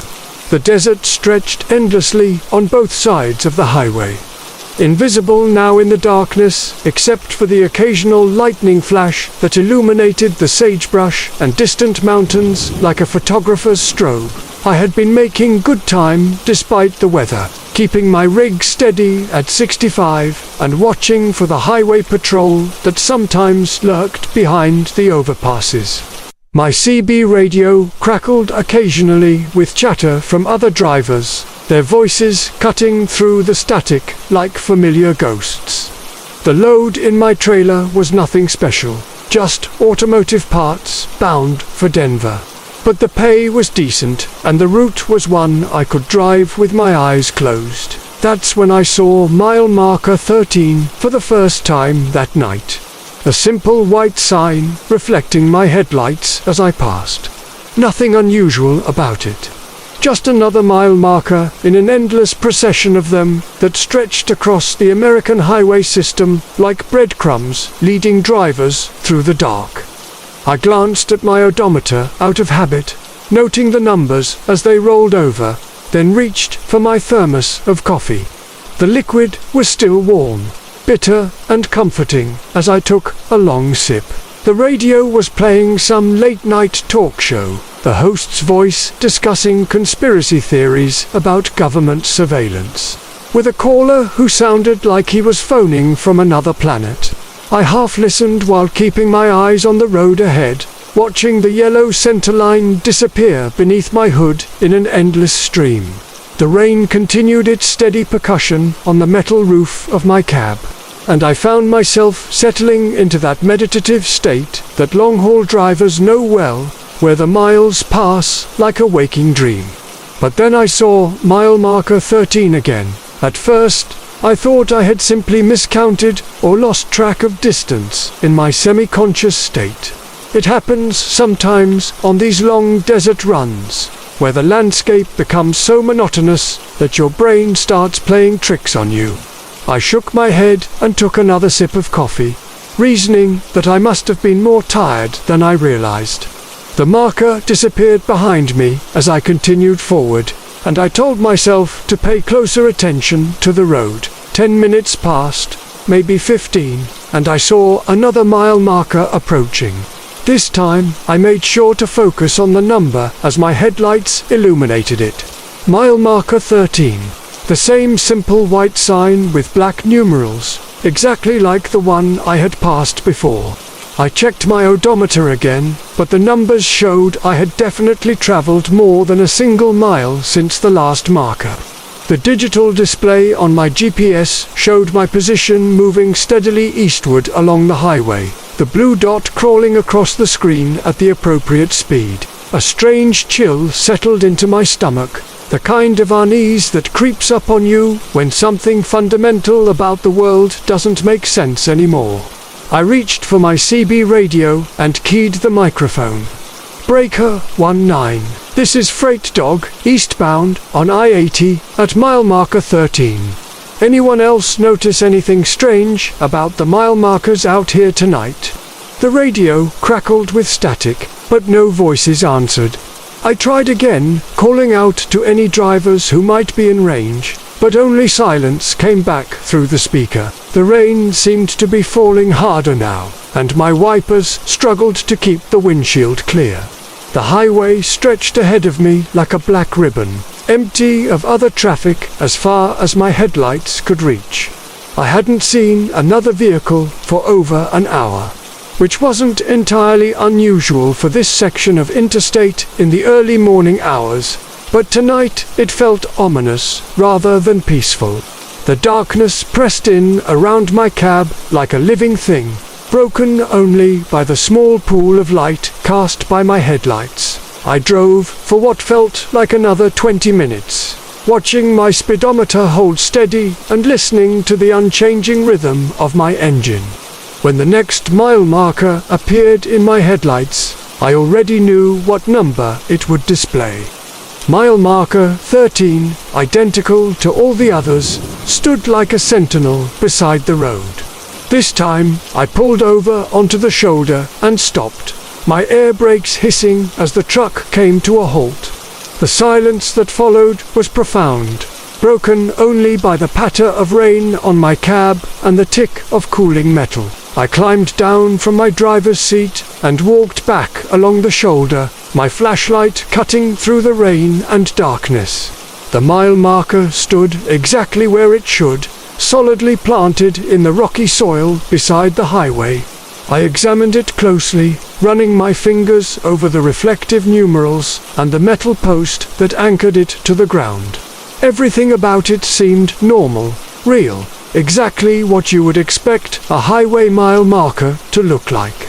But when I walked further back along the shoulder, searching for the previous marker, I found nothing but empty desert. Back in my cab, I tried the CB radio again, cycling through all the channels and calling out to anyone who might be listening. The static seemed louder now, almost aggressive in its white noise assault on my ears. I switched to my cell phone, but the display showed no signal, which wasn't surprising given the remote location. Still, I had gotten calls out here before on previous runs, and the dead zone seemed to extend further than usual. I put the truck back in gear and pulled onto the highway, determined to solve this puzzle through simple persistence. If mile markers were repeating, then I would count carefully and time myself between them. I reset my trip odometer to 0 and noted the exact time on my dashboard clock. The rain continued its relentless drumming, and I had to lean forward to peer through the windshield as my wipers fought against the increasingly heavy downpour. The road ahead looked exactly as it had for hours, a straight shot through the desert with gentle curves that followed the contours of the land. My headlights picked out the familiar details: the guardrail posts, the occasional reflector, the white and yellow lines that guided millions of travelers across this empty landscape. But something felt different now, as if the very air had changed its texture. The darkness seemed thicker, more resistant to the penetration of my lights. When mile marker 13 appeared again, my trip odometer read 1.2 miles and exactly 12 minutes had passed on my clock. I was definitely traveling forward, definitely covering ground, but somehow always arriving at the same destination. I tried slowing down, thinking that perhaps speed was somehow a factor. But even at 40 miles per hour, the next marker I encountered was the same white sign with the same black numerals. 13. The talk radio program had dissolved into pure static, and I switched off the radio entirely. The silence in my cab felt heavy and oppressive, filled only with engine noise and the sound of rain.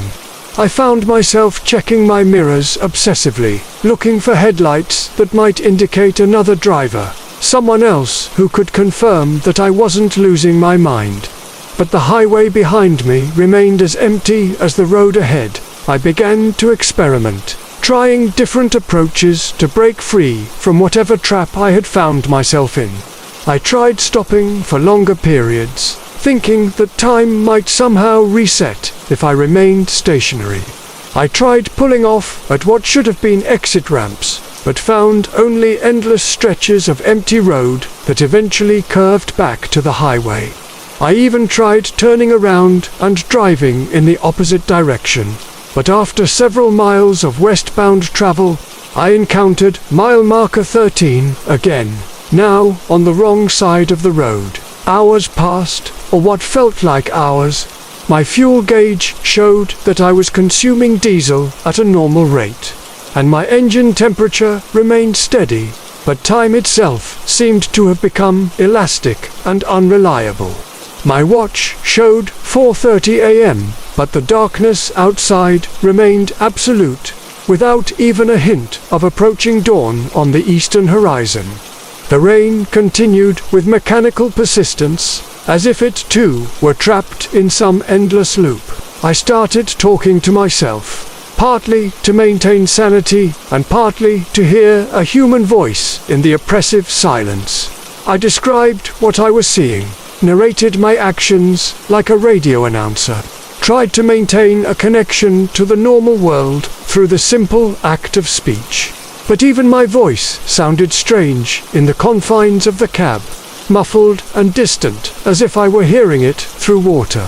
The breakthrough came when I noticed that my headlights were beginning to illuminate something different ahead. Instead of empty highway, there was a structure taking shape in the distance, massive and dark against the storm-filled sky. The Laughing Dash.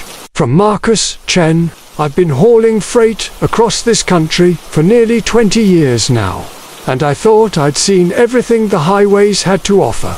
Dead animals stretched across asphalt like forgotten offerings, ghost towns that time forgot, stretches of road so empty they felt like arteries in a corpse. But nothing, and I mean nothing, prepared me for what happened on that October night when my dashboard started laughing. The Kenworth T880 was a beauty when I first bought her 3 months prior. Gleaming chrome and pristine black paint that reflected the world like dark water. The previous owner, an elderly trucker named Gus Hartley, had maintained her immaculately. Every bolt tightened, every surface polished to perfection. He'd named her Miriam, after his late wife. He told me during the handover, his weathered hands trembling slightly as he passed me the keys. There was something in his eyes that night, a relief so profound it bordered on desperation. But I attributed it to the natural sadness of parting with a beloved rig. The dashboard was Miriam's crown jewel, a custom job that Gus had installed himself. Rich mahogany wood grain stretched across the entire width, inlaid with brass fittings that caught the light like captured stars. It was beautiful in a way that modern synthetic materials could never match. Warm and organic, almost alive in its depth and complexity. The wood seemed to shift and flow in different lighting conditions, revealing patterns that reminded me of faces in clouds, never quite the same twice. That particular October evening found me threading through the Cascade Mountains of Washington State, hauling a load of electronics bound for Seattle.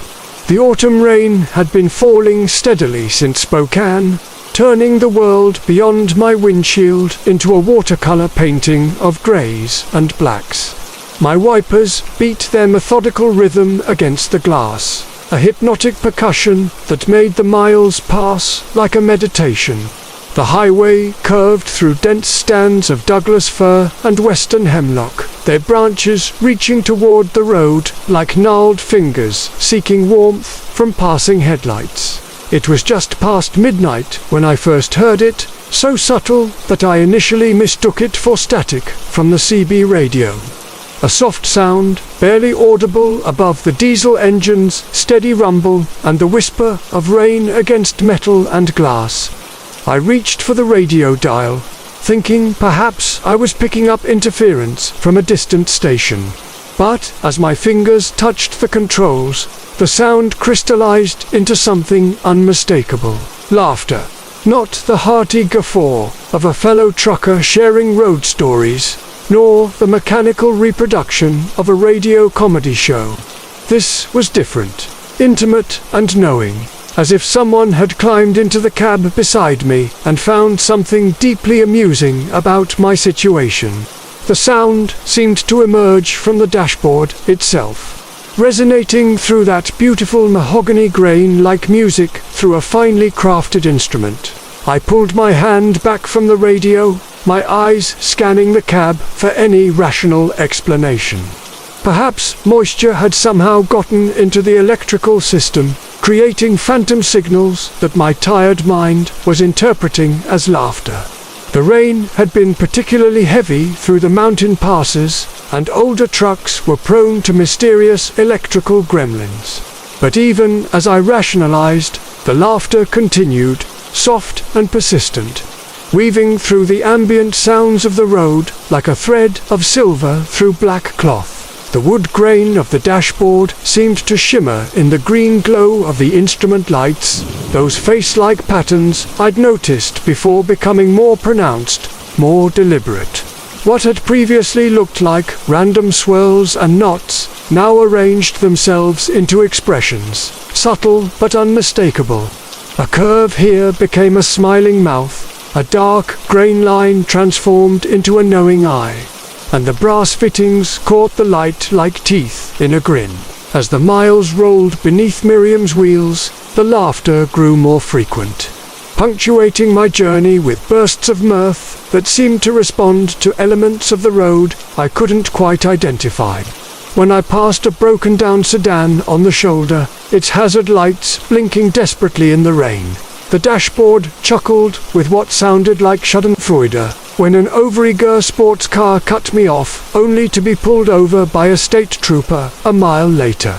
The laughter became a delighted giggle that made my skin crawl with its obvious pleasure at the driver's misfortune. I tried adjusting the heating system, thinking perhaps expanding metal was creating the sounds, but the laughter continued regardless of temperature settings. I checked the CB radio again, cycling through channels, but found only the usual mix of trucker chatter and empty static. The sound was definitely coming from within the dashboard itself, as if the mahogany had developed vocal cords and a particularly twisted sense of humor. The rain intensified as I began the descent toward the Columbia River, fat drops hammering against the windshield with renewed fury. My headlights carved tunnels through the darkness, illuminating the reflective lane markers that guided me down the winding grade like a string of pearls. It was then that the dashboard began laughing at things that hadn't happened yet. A soft chuckle echoed through the cab, seconds before I spotted the deer at the road's edge, frozen in my headlight beams. I braked gently, and the animal bounded away unharmed. But the dashboard's prescient amusement left ice in my veins. How could it have known? The laughter came again, anticipating by several seconds a tire retread that lay across the right lane like a rubber snake. I swerved smoothly around it, but the dashboard's prophetic mirth suggested an intelligence that defied explanation. As the miles accumulated, I began to understand that the laughter wasn't random. It was commentary, a running narrative of dark humor that found entertainment in the small tragedies and near-misses that littered the highways like roadkill. The dashboard laughed when it sensed impending mechanical failure in passing vehicles, giggled at the marital arguments it somehow detected in cars full of sleeping families, and chuckled with genuine delight when it perceived the fear and exhaustion of fellow night drivers pushing beyond their limits. The mahogany patterns had become unmistakably face-like now, a gallery of expressions that shifted and changed with each outburst of mirth. Some faces were jovial and round, others sharp and predatory, but all shared the same unsettling quality of finding humor in human suffering. The brass fittings no longer looked like innocent decorative elements, but rather like the metallic teeth of creatures that had somehow been imprisoned within the wood, waiting for opportunities to laugh at the misfortunes of the living. I pulled into a truck stop near Hood River, desperate for coffee and a chance to clear my head. The parking lot was nearly empty except for a few scattered big rigs and a lone RV with Colorado plates. Fluorescent lights buzzed overhead, casting everything in harsh blue-white illumination that made the world look like a photograph negative. As I walked toward the diner, I heard it again, faintly but unmistakably, drifting through Miriam's closed windows. The dashboard was laughing at something inside the diner. Some private joke that I wasn't yet privy to understanding. The waitress was a tired-looking woman in her 50s, her name tag reading Beth in faded letters. She poured coffee with the mechanical precision of someone who had performed the action thousands of times. her eyes holding that distant look common to people who worked the graveyard shift. As I sat at the counter, warming my hands around the ceramic mug, I found myself studying her face, wondering what the dashboard found so amusing. It wasn't until I heard the conversation from the booth behind me that the dashboard's laughter made sense. A trucker was talking to someone on his cell phone, his voice low but carrying in the empty diner. He was explaining that he'd been driving for 36 hours straight, popping caffeine pills and fighting microsleep, determined to make a delivery deadline that would earn him a crucial bonus. The dashboard, somehow, had known.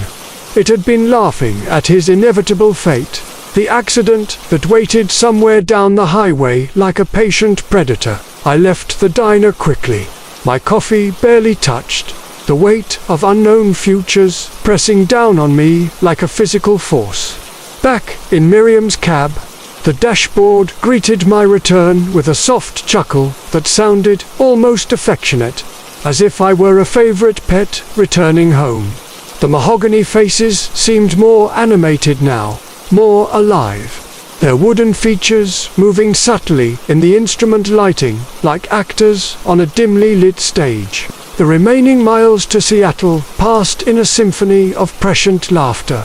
The dashboard chuckled at a family sedan whose transmission was about to fail, giggled at a motorcycle rider who didn't know his front tire was developing a dangerous bulge, and burst into delighted laughter when it somehow sensed the heart attack that would claim a lone driver in a pickup truck sometime in the coming hours.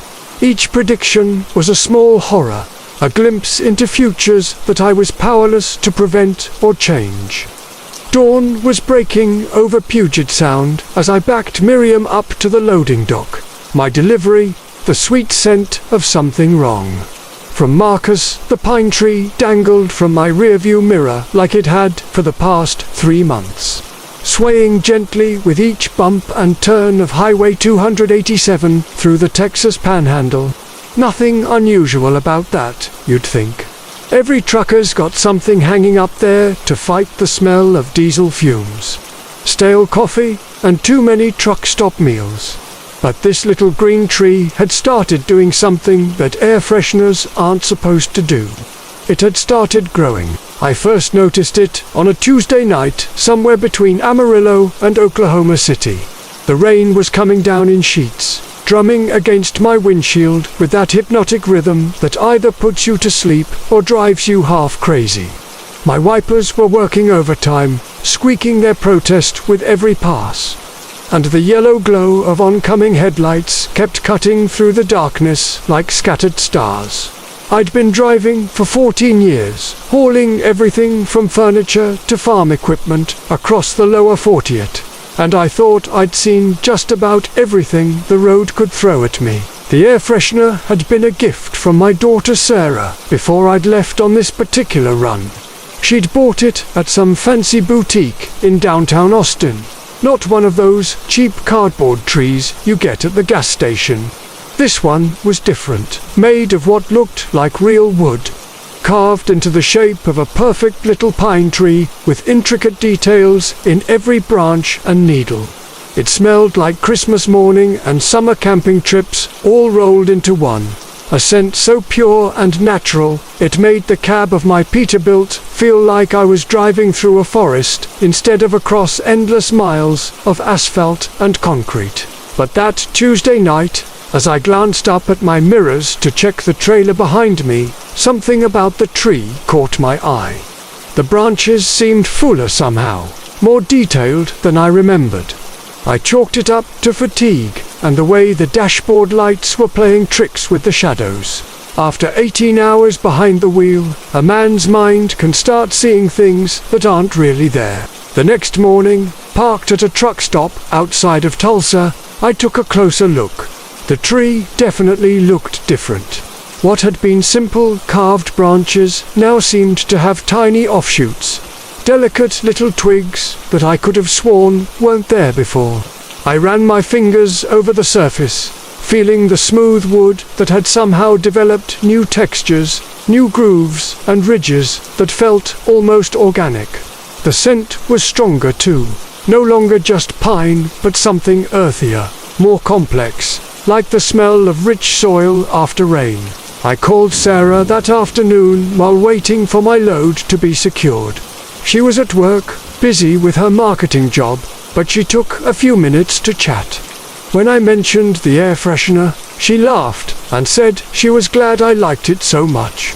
She'd bought it from an old woman at a craft fair who claimed it was made from wood taken from trees in the oldest part of the piney woods, where the forest had never been touched by human hands. The woman had said something about the wood being special, still alive, in ways that other wood wasn't. But Sarah had figured it was just sales talk. As the days passed and I continued my route through Arkansas and Tennessee, the changes became more pronounced. The little tree was definitely growing, its branches extending outward in ways that defied everything I knew about carved wood and air fresheners. More disturbing were the tiny protrusions that had begun appearing at the ends of some branches. They were small at first, barely noticeable bumps that I might have mistaken for knots in the wood, but they were lengthening, taking on a distinctly unsettling shape. They looked like fingers. By the time I reached Knoxville, 5 of these finger-like appendages had emerged from various points on the tree. They were pale and smooth, resembling tiny human digits, complete with what appeared to be knuckles and even the suggestion of fingernails. They moved slightly as I drove, swaying not just with the motion of the truck but seemingly of their own accord, reaching and grasping at the air as if searching for something to hold on to. The scent had changed too. The pleasant pine fragrance had given way to something more complex and unsettling. It still smelled natural, but now there was an underlying odor that reminded me of hospitals and old flowers. Sweet, but with a hint of decay that made my stomach turn if I breathed too deeply. I found myself rolling down the windows more often, letting the outside air circulate through the cab, even when it was cold or raining. I should have thrown the thing away. Any rational person would have tossed it in the first dumpster they came to and picked up a regular air freshener at the next truck stop. But something kept me from doing it. Maybe it was because it had been a gift from Sarah, or maybe it was a kind of morbid fascination with what was happening. I'd become like a man watching a car accident in slow motion, unable to look away even though every instinct screamed that I should.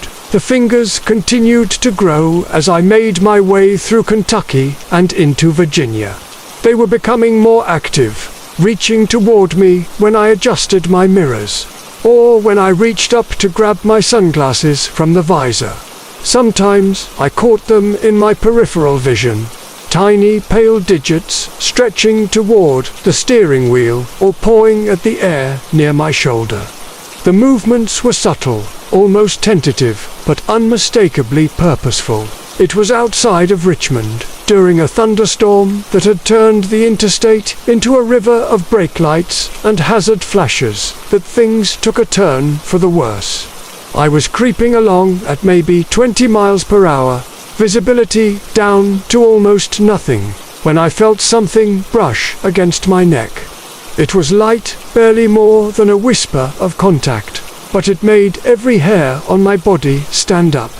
I glanced up at the rearview mirror and saw that one of the fingers had grown long enough to reach down from the tree.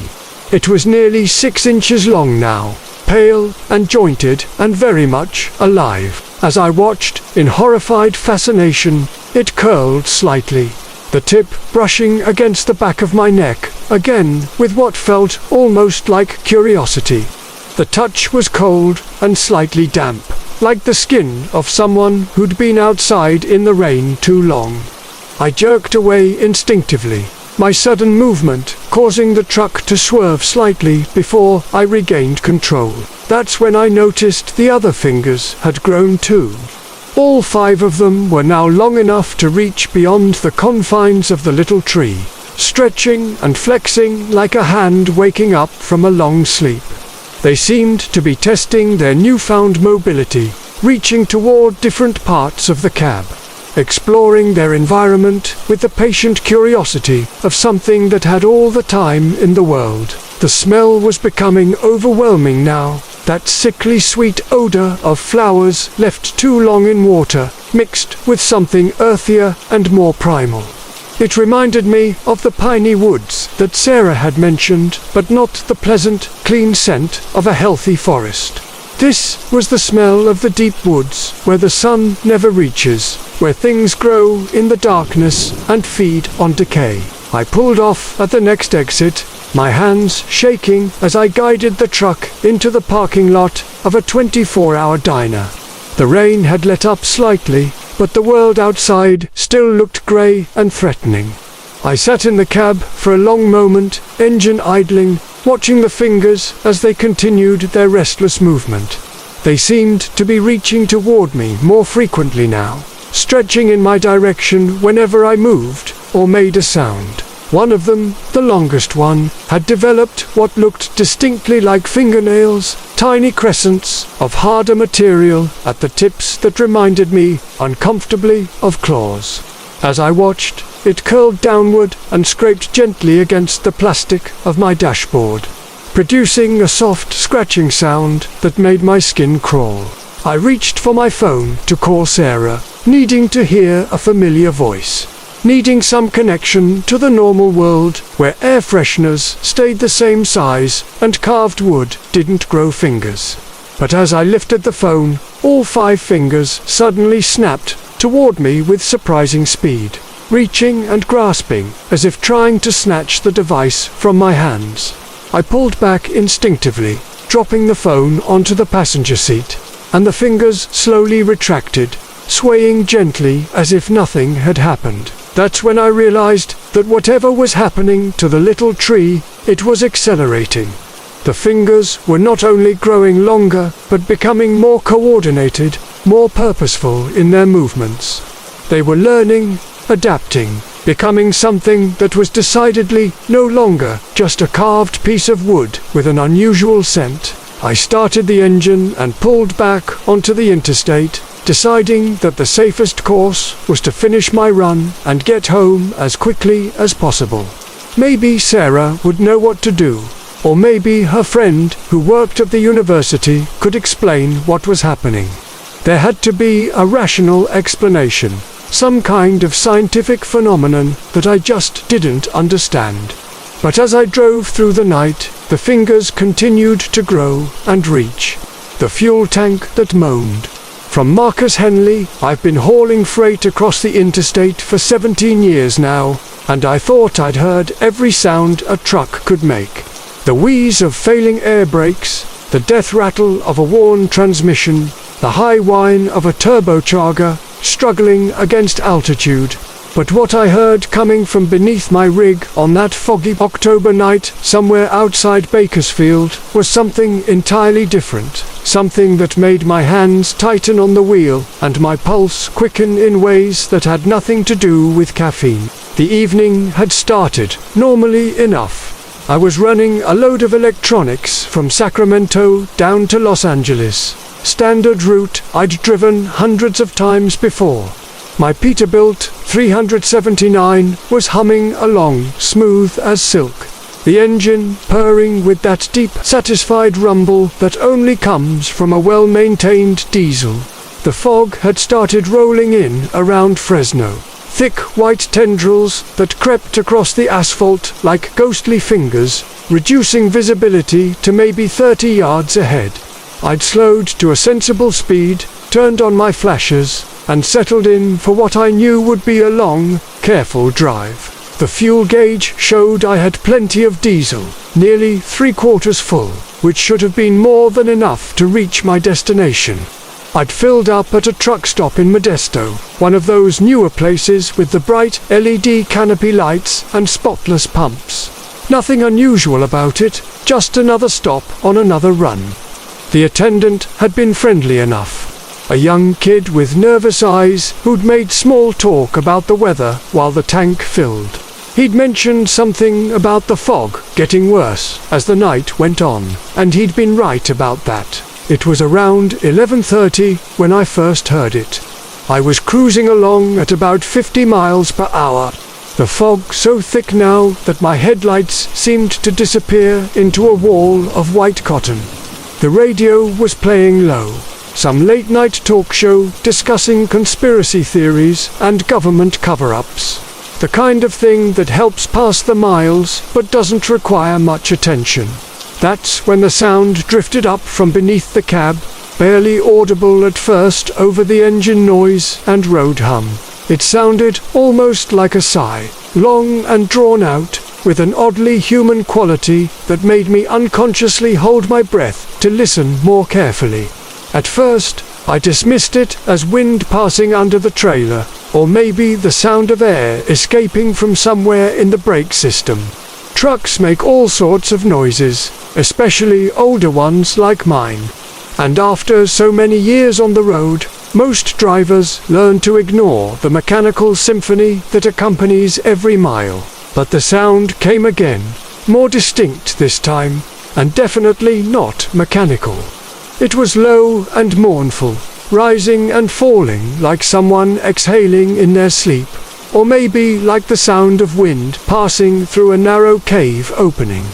The hair on my arms began to prickle, and I found myself checking the mirrors more frequently, though the fog made it impossible to see anything behind me except the faint red glow of my own taillights. I tried turning up the radio, but the static was getting worse, probably interference from the weather. The talk show host's voice faded in and out, his words becoming unintelligible fragments that seemed to mock whatever strange sound was emanating from my truck. I switched the radio off entirely, telling myself I needed to concentrate on the road, but really wanting to hear if the sound would come again. It did. This time, there was no mistaking it for anything mechanical. It was a moan, deep and resonant, seeming to come from directly beneath my seat. The sound lasted for perhaps 10 seconds, wavering slightly in pitch, before fading away into the steady drone of the engine. My mouth went dry, and I realized I'd been gripping the steering wheel so tightly that my knuckles had gone white. I pulled over at the next rest area, a small parking lot with a few picnic tables and a broken street light that flickered intermittently through the fog. The place looked deserted, which wasn't unusual for this time of night, but the isolation felt more oppressive than normal. I set the parking brake and climbed down from the cab, grabbing my flashlight from the door pocket. The fog was even thicker at ground level, swirling around my legs like something alive. My footsteps echoed strangely in the muffled silence, and I could barely make out the outline of my own trailer just 20 feet behind me. I walked slowly around the truck, playing the flashlight beam over the fuel tanks, the air lines, the suspension components. Everything looked normal. The tanks were properly secured, no obvious leaks or damage. I tapped on the main fuel tank with my knuckle, listening for any unusual resonance, but it sounded solid and normal. Standing there in the fog, with the cooling engine ticking softly and the distant sound of invisible traffic on the interstate, I began to feel foolish. 17 years of driving, and I was spooked by what was probably just air moving through the exhaust system in an unusual way. The fog could play tricks with sound, make it seem to come from places it wasn't originating. I climbed back into the cab, fired up the engine, and pulled back onto the highway. But the moaning came again within 5 minutes, longer this time and unmistakably coming from the fuel tank area. It rose and fell with an almost musical quality, like someone humming a lament in a language I didn't recognize. The sound seemed to resonate through the frame of the truck, vibrating up through the seat and into my bones. I checked the fuel gauge again, still showing 3/4 full, exactly where it had been before. The miles crawled by, and the moaning became more frequent. Sometimes it was just a soft sigh, barely audible over the engine. Other times it was a full-throated wail that seemed to express some deep, unknowable sorrow. I found myself anticipating each occurrence, my shoulders tensing as I waited for the sound to rise from beneath me. The fog seemed to be responding to it, swirling more violently round the truck whenever the moaning was loudest, as if the sound was stirring the very air itself. Around 1 in the morning, I noticed something that made my blood run cold. The fuel gauge, which had been steady at 3/4 full for the past hour and a half, was now showing half full. That was impossible. My Peterbilt was fuel efficient, but not that efficient. At the speed I'd been traveling, I should have used maybe 1/8 of a tank, not 1/4. I tapped the gauge, wondering if it was malfunctioning, but the needle didn't move. The moaning was almost constant now, a low, sorrowful sound that seemed to pulse in rhythm with my heartbeat. I rolled down the window slightly, thinking maybe I could determine if the sound was actually coming from the tank or from somewhere else. But the fog immediately began pouring into the cab like smoke, bringing with it a smell that made my stomach lurch. It wasn't the clean, earthy scent of normal fog, but something else entirely. Sweet and cloying, with an underlying note of decay that reminded me of flowers left too long in a vase. The fuel gauge dropped to 1/4 full as I watched, the needle moving smoothly and deliberately to its new position. This was beyond mechanical failure. Something was consuming my fuel, but the engine was running normally, showing no signs of increased consumption or loss of power. The moaning grew louder, more insistent, and I could swear I heard something else mixed in with it now, a wet, slurping sound, like someone drinking through a straw. Panic began to set in as I realized I might not make it to the nearest truck stop. According to my GPS, the next fuel available was still 40 miles away, and at the rate the gauge was dropping, I'd be running on empty long before then. I pressed the accelerator, pushing the truck faster through the fog, despite the danger. Desperate to reach fuel before whatever was in my tank consumed it all.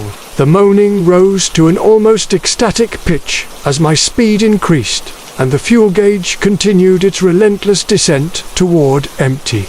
I could feel something moving beneath me, a shifting weight that made the truck handle differently, as if the fuel was sloshing around far more than it should be. The wet, slurping sounds were clearly audible now, punctuated by what sounded almost like satisfied sighs. With 10 miles to go to the truck stop and the needle hovering just above empty, I saw lights ahead through the fog. Not the harsh fluorescent glare I was hoping for, but the warm, flickering glow of what looked like candles or oil lamps. As I drew closer, I could make out the shape of an old-style gas station, the kind with the tall, thin pumps and a small building that looked like it belonged in the 1950s. A hand-painted sign reading "Fuel Available" swayed gently in a breeze I couldn't feel. I pulled up to the pumps with my engine coughing and sputtering. The fuel gauge now, the rearview profit. From Marcus, the old Peterbilt's diesel engine hummed its familiar lullaby as I guided her through the Nevada desert. Somewhere between Elko and Winnemucca, on that endless stretch of Interstate 80, it was past midnight, and the highway stretched before me like a black ribbon under a canopy of stars so bright they seemed to pulse with their own heartbeat. I'd been driving this route for 15 years, hauling freight from California to Chicago and back again. But something felt different about this particular run. Maybe it was the way the moon hung low and amber in the sky, or maybe it was the replacement side mirror the shop had installed in Reno that afternoon. The old mirror had been cracked for weeks, a spider web of fractured glass that caught the light in strange ways. I'd been meaning to get it fixed, but you know how it is on the road, always another mile to make, another deadline to meet. When the mounting finally gave way outside Reno, sending the mirror clattering onto the asphalt, I figured it was time to bite the bullet and get a proper replacement. The mechanic at Desert Pete's truck stop was an old-timer with grease-stained fingers and knowing eyes.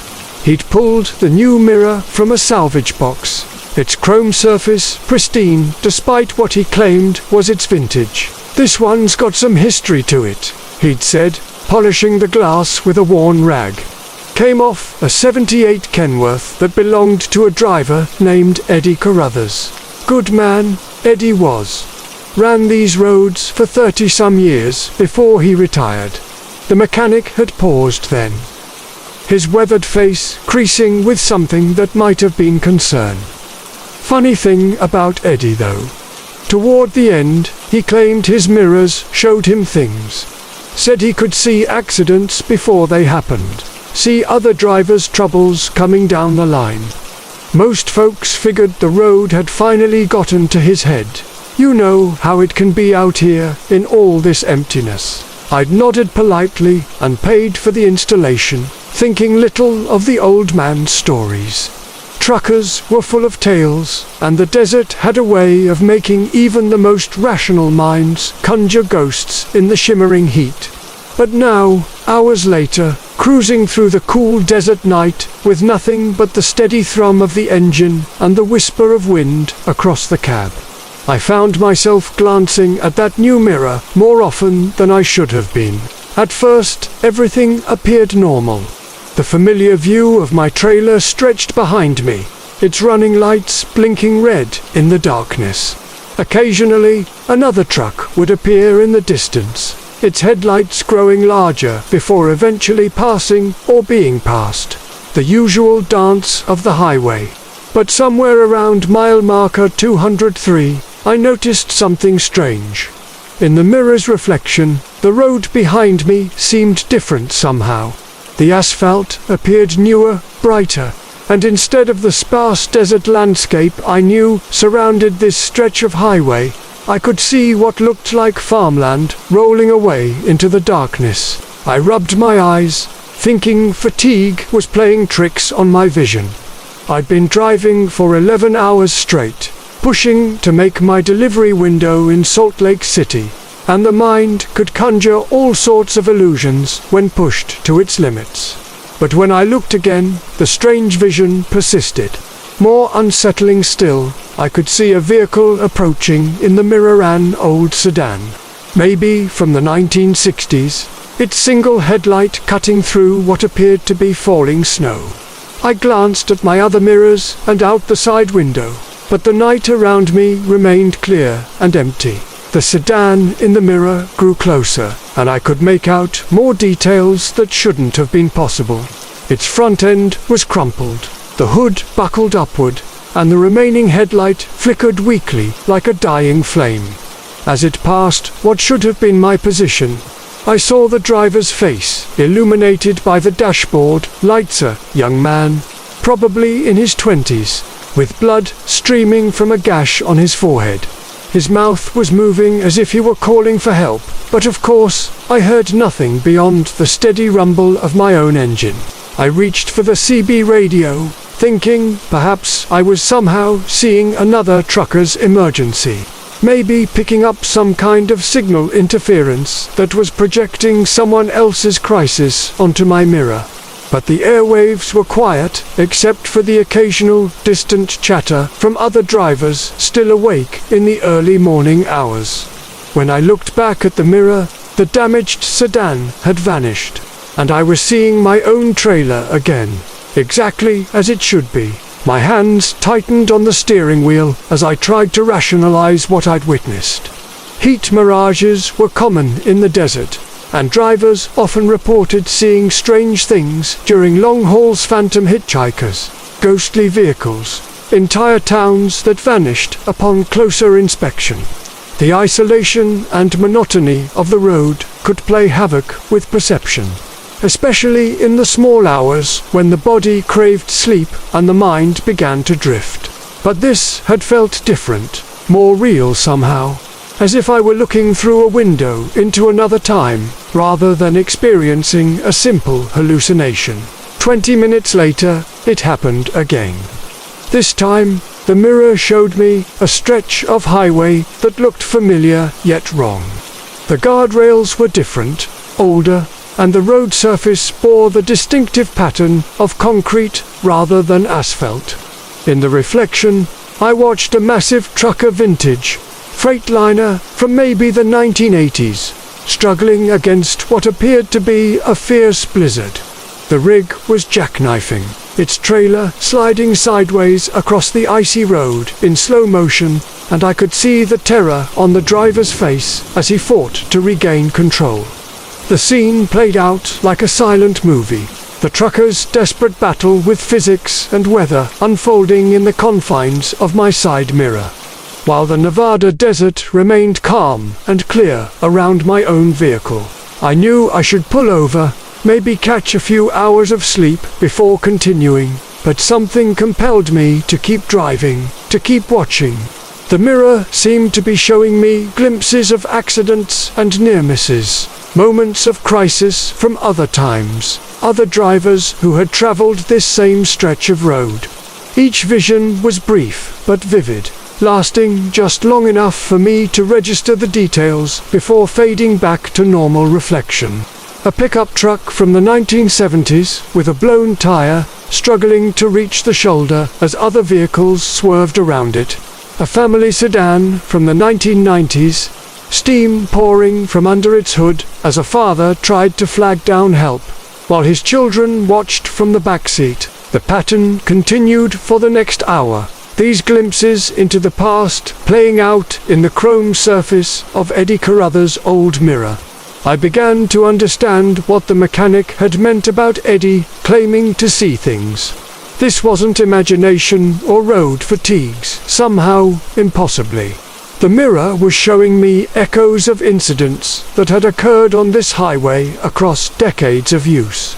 Each reflection was a moment of vulnerability, of drivers facing their own crises alone on the vast emptiness of Interstate 80. Then, around 3 in the morning, the visions changed. Instead of seeing other people's emergencies, I began to see my own truck in the mirror, but not as it was now. In the reflection, my Peterbilt appeared newer, shinier, the way it had looked when I'd first bought it 8 years ago. The trailer was different too, bearing the logo of my first trucking company rather than my current independent contractor setup. I watched myself from years past, a younger version making this same run, and I remembered that particular trip clearly. It had been winter then, and I'd been running behind schedule, pushing too hard through a snowstorm that had made the roads treacherous. In the mirror, I witnessed my past self making the same mistake I'd made that night, taking the curves too fast. Overconfident in my abilities, not respecting the conditions. I saw the moment when the trailer began to slide, remembered the sick feeling in my stomach as the wheel fought against my grip. In reality, I'd managed to recover, had learned from that near disaster and become a more cautious driver because of it. But watching it unfold again in the mirror brought back every detail of that terrifying few seconds when I'd nearly lost control. The implications began to dawn on me as I stared at the impossible reflection. If the mirror was showing me moments from the past, moments of crisis and near disaster, then what did that mean for my present situation? I thought about all the visions I'd witnessed. All those drivers facing their darkest moments alone on this desolate stretch of highway. And I began to wonder if perhaps the mirror didn't just show random incidents from the past. Maybe it showed the moments that mattered, the close calls and narrow escapes that had shaped this road's history. My blood ran cold as I realized what that might mean for me tonight. If the mirror was activated somehow, showing me these glimpses of automotive history, then perhaps something was coming for me as well. Perhaps I was about to face my own moment of crisis, and the mirror was trying to prepare me, to warn me by showing me how the mile marker that never changes. From Jake Henley, the thing about being a long-haul trucker is that you learn to read the road like scripture. Every mile marker, an exit sign, becoming as familiar as your own heartbeat. I've been running freight across this country for 23 years, and I thought I knew every stretch of asphalt from Seattle to Miami. That confidence lasted right up until the night. I found myself on Route 847, a highway that, according to every map I've ever seen, simply doesn't exist. It started innocently enough, the way these things always do. I was hauling a load of furniture from Kansas City to Denver, running behind schedule because of a blown tire outside Topeka. The September air carried that crisp promise of autumn, and my Peterbilt 379 hummed contentedly as her 18 wheels ate up the miles. The CB radio crackled occasionally with the distant chatter of other drivers, their voices a comforting reminder that I wasn't alone out there in the vast darkness that swallows the Great Plains after sunset. Around 11:30, I started looking for a place to grab some coffee and maybe catch a few hours of sleep. My logbook showed I had about 2 hours left on my driving time, but fatigue was creeping in at the edges, making the yellow centerline blur just slightly. That's when I saw the exit sign glowing in my headlights. Route 847, services available. The green reflective letters seemed to pulse in the darkness, and something about them struck me as odd. Though I couldn't quite place what, I took the exit without really thinking about it, following the off-ramp as it curved away from the interstate and merged onto a two-lane highway that stretched into the night. The road surface was smooth, almost eerily perfect, without the usual collection of potholes and patches that mark most rural routes. My headlights swept across rolling hills dotted with distant farmhouses, their windows dark and lifeless. The fuel gauge showed 3/4 full, but something about that services sign nagged at me. So I decided to keep driving until I found a truck stop. The mile markers began appearing in my headlights with metronomic regularity. Mile 15, mile 16, mile 17. Each green sign reflected the same sterile font, the same precise spacing. The radio had gone silent sometime after I'd entered the highway, producing nothing but a soft static that seemed to match the rhythm of my tires on the asphalt. I reached for the dial, scanning through the frequencies, but found only that same gentle hiss on every station. Even the CB had fallen quiet, as if I'd driven beyond the reach of civilization entirely. Mile 23 passed, then mile 24. The landscape remained unchanged. An endless procession of gentle hills and dark farmhouses that all seemed to share the same architectural DNA. It was like driving through a photograph that had been copied and pasted across the horizon. I checked my watch. 12:15. I'd been on Route 847 for nearly 45 minutes, and still no sign of the services that had been promised. That's when I noticed something that made my hands tighten on the steering wheel. In the distance, caught in the outer edge of my headlight beam, stood mile 19. I blinked hard, thinking fatigue was playing tricks on my vision. But there it was again, as I drew closer, mile 19, standing exactly where mile 25 should have been. The green sign looked identical to all the others, crisp and new, as if it had been planted there moments before my arrival. I pulled over onto the shoulder, letting the big Peterbilt idle while I tried to make sense of what I was seeing. The engine's diesel rumble was reassuring, a mechanical heartbeat in the suddenly oppressive silence. I grabbed my atlas from the sleeper berth and flipped to the Kansas page, running my finger along every highway and back road. Route 847 wasn't there. I checked Colorado, thinking maybe I'd somehow crossed the state line without noticing. Nothing. The highway I was driving on didn't exist on any map, yet here I was, surrounded by its very real mile markers and yellow lines. I keyed the CB microphone, trying to raise another driver.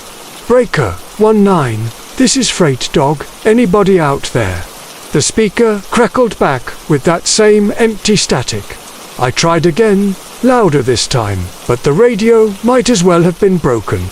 It was as if Route 847 existed in its own pocket of silence, cut off from the rest of the world. Getting back on the road, I decided to keep driving forward, figuring the mile markers would eventually start making sense again. But they didn't. Mile 20, mile 21, mile 22, mile 19. The sequence repeated with the mechanical precision of a broken clock, always returning to mile 19 like some cosmic hiccup in the highway's arithmetic. Each time I passed that particular marker, something cold settled in my chest, a growing certainty that I wasn't just lost, but trapped. The farmhouses began to look familiar too, not just similar, but genuinely identical. I started picking out details. A red barn with a collapsed roof, a white farmhouse with a single upstairs window glowing pale yellow, a grain silo leaning at a precarious angle. They appeared in the exact same order, at the exact same distance from the road, like props in some elaborate stage production. The yellow glow in that farmhouse window never changed, never flickered, never went out. I tried turning around at what appeared to be a crossroads, but the intersecting road simply curved back onto Route 847, depositing me right back into the same endless loop. The mile markers continued their mad countdown. Mile 23, mile 24, mile 19, mile 20. Time seemed to move differently here. My watch showing nearly 2 in the morning, though it felt like I'd only been driving 4 minutes since my last check. That's when I began to understand what this place was, why I was here. The realization came slowly, like a half-remembered dream struggling to surface. Route 847 wasn't just any highway. It was my highway, built from the accumulated weight of 23 years' worth of regrets. Every decision I'd questioned, every opportunity I'd let slip away, every relationship I'd sacrificed for the road had somehow crystallized into this endless loop of asphalt and mile markers. The farmhouse with the glowing window wasn't random architecture. It was my childhood home in Nebraska, sitting exactly as it had the night I'd packed my bags and driven away to become a trucker. The red barn belonged to my ex-wife's family farm, where I'd spent exactly 3 weekends before deciding that domestic life wasn't for me. The grain silo was from the town where my daughter had grown up, the place I'd visited maybe a dozen times in 18 years, because I was always hauling freight to somewhere else. Mile 19 meant something too, though it took me several more passes to remember what 19 was. How old my daughter Sarah had been the last time we'd really talked. Not just the awkward holiday phone calls, but an actual conversation about her life, her dreams, her fears. She'd wanted me to come to her college graduation, had sent me the invitation months in advance, but I'd been committed to a cross-country run that couldn't wait. At least, that's what I'd told myself. The highway wasn't just showing me my regrets. It was making me live them, over and over, trapped in the same loop of missed opportunities and poor choices. Each mile marker was a decision I couldn't unmake. Each familiar landmark a reminder of what I'd given up for the freedom of the open road. The irony wasn't lost on me that my punishment for a lifetime of running was to be stuck forever in one place, driving the same 4 miles of highway until the end of time. But as the night wore on, something began to change. The mile markers started appearing less frequently, and when they did show up, the numbers were different. Mile 25, mile 26, mile 27. The farmhouse window flickered once, twice, then went dark for the first time since I'd entered this place. The radio crackled with a faint voice, distant but unmistakably human. I realized that recognizing the highway for what it was had somehow weakened its hold on me. The regrets were still there, would always be there, but they no longer had the power to trap me completely. I pressed harder on the accelerator, feeling the Peterbilt surge forward as mile 28 and mile 29 flashed past. The landscape was changing too, the identical farmhouses giving way to new scenery, different hills, unfamiliar forests. Mile 35 appeared in my headlights, then mile 36, and finally, blessedly, an exit sign, Interstate 70 West, 2 miles. I took that exit like my life depended on it, merging back onto the familiar comfort of the interstate. The radio burst back to life with the chatter of night drivers, and my CB crackled with a dozen different conversations. I was back in the world I knew, the world of truck stops and way stations and delivery deadlines. The voice that rides the wind. From Jake Morrow, the horn on my Peterbilt 379 had always been my pride and joy. A deep baritone that could shake windows 3 blocks away and announce my arrival to every truck stop from here to the Atlantic. 23 years I'd been driving these highways, and that horn had become my signature, my voice on the open road. Drivers knew the sound of Jake Morrow's rig before they ever saw the chrome stacks or the custom paint job that gleamed like liquid. Midnight under the truck stop lights, it was a Tuesday evening in late October when I first heard it. That other voice threading through my horn's familiar bellow. I was running a load of auto parts from Detroit to Charlotte, making good time on Interstate 77 through the rolling hills of West Virginia. The autumn rain had been falling steadily since I crossed the state line, turning the world beyond my windshield into a watercolor painting of amber headlights and red taillights bleeding through the darkness. My wipers kept their hypnotic rhythm, and the CB radio crackled occasionally with the distant chatter of other night haulers fighting the same wet roads. I'd been driving for nearly 8 hours straight, my eyes growing heavy despite the thermos of truck stop coffee sitting in the cup holder beside me. The digital clock on my dashboard cast a pale green glow that read 11:47 p.m. and I was beginning to think about finding a place to pull over for my mandatory rest break. That's when the sedan in front of me decided to slam on his brakes for no apparent reason, nearly causing a chain reaction that would have involved at least 4 vehicles. My hand hit the horn without thinking, muscle memory from decades behind the wheel. The familiar deep blast echoed across the wet pavement, but there was something else wrapped around that sound. Something that made the hair on the back of my neck stand up despite the warm air blowing from my heater vents.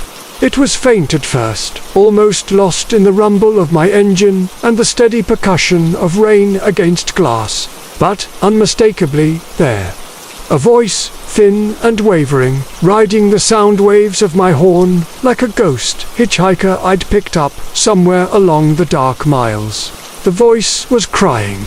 I released the horn quickly, perhaps too quickly, and the night fell back into its normal rhythm of engine noise and weather.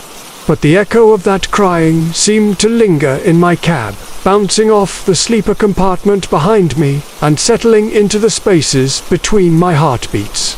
I shook my head and reached for my coffee, telling myself that fatigue was playing tricks on my mind. 23 years on the road teaches you that your brain can conjure all sorts of phantoms when you've been staring at asphalt and lane markers for too long.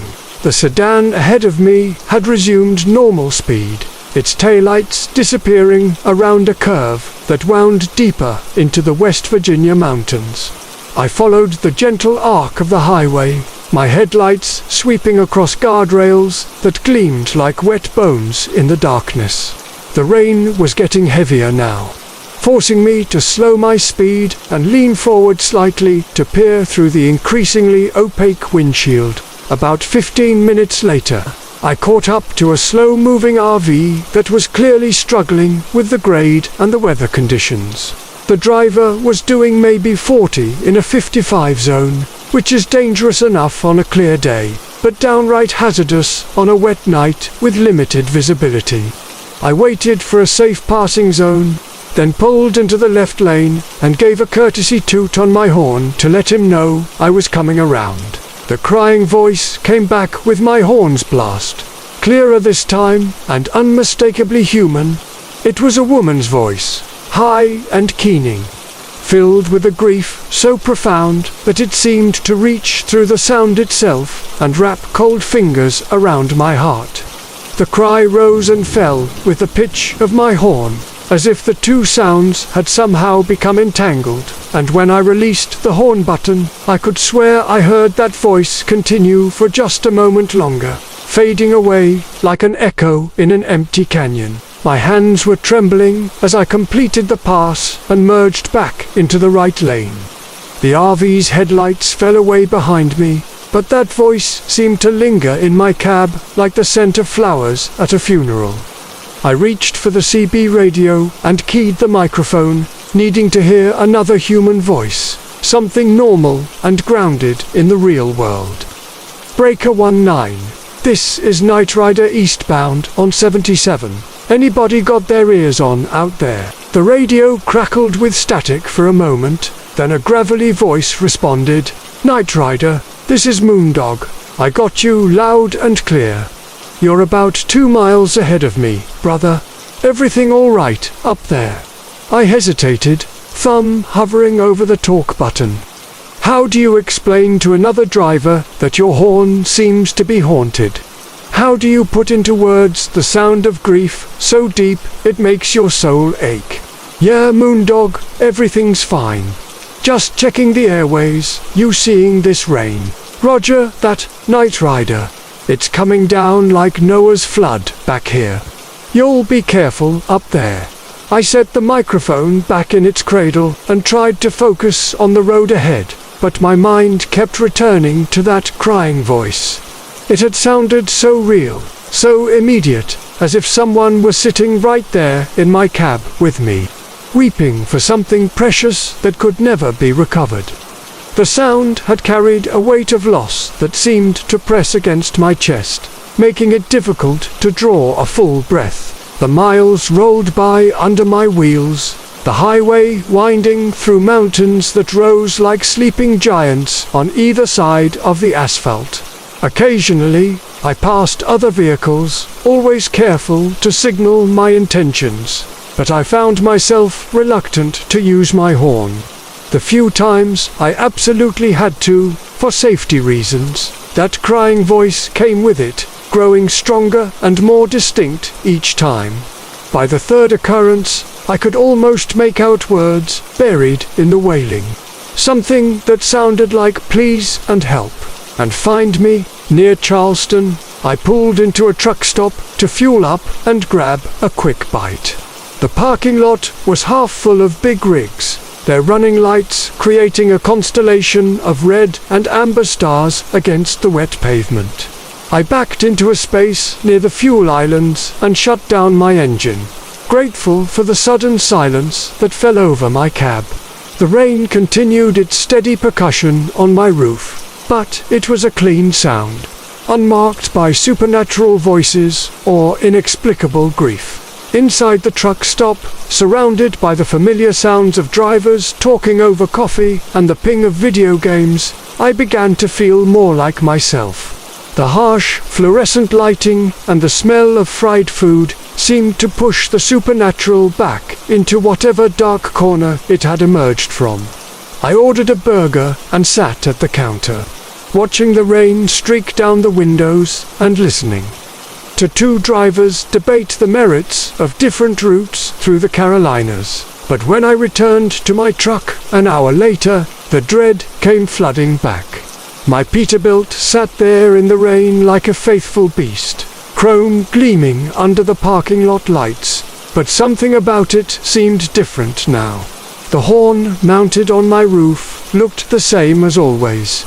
2 chrome trumpets that had served me faithfully for years. But I found myself staring at them with a growing sense of unease. I climbed back into my cab and started the engine, the diesel rumbling to life with its familiar vibration that I could feel in my bones.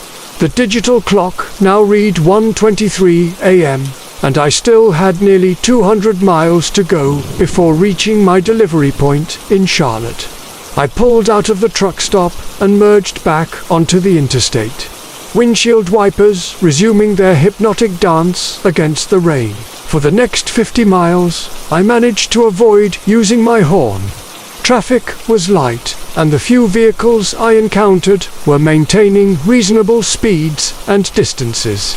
But as I approached the South Carolina border, I found myself behind a pickup truck that was weaving slightly. The driver clearly impaired by something stronger than rain and fatigue. The truck would drift toward the shoulder, then overcorrect back toward the center line, never quite leaving its lane, but coming dangerously close. I couldn't pass safely on this particular stretch of road, with its narrow lanes and limited visibility, so I had no choice but to follow at a safe distance and hope the driver would either get control of his vehicle or find an exit. When the pickup suddenly swerved hard right, nearly clipping the guardrail before jerking back into the travel lane, I knew I had to do something. I hit my horn, 3 short blasts to get the driver's attention and hopefully shock him into awareness of his dangerous driving.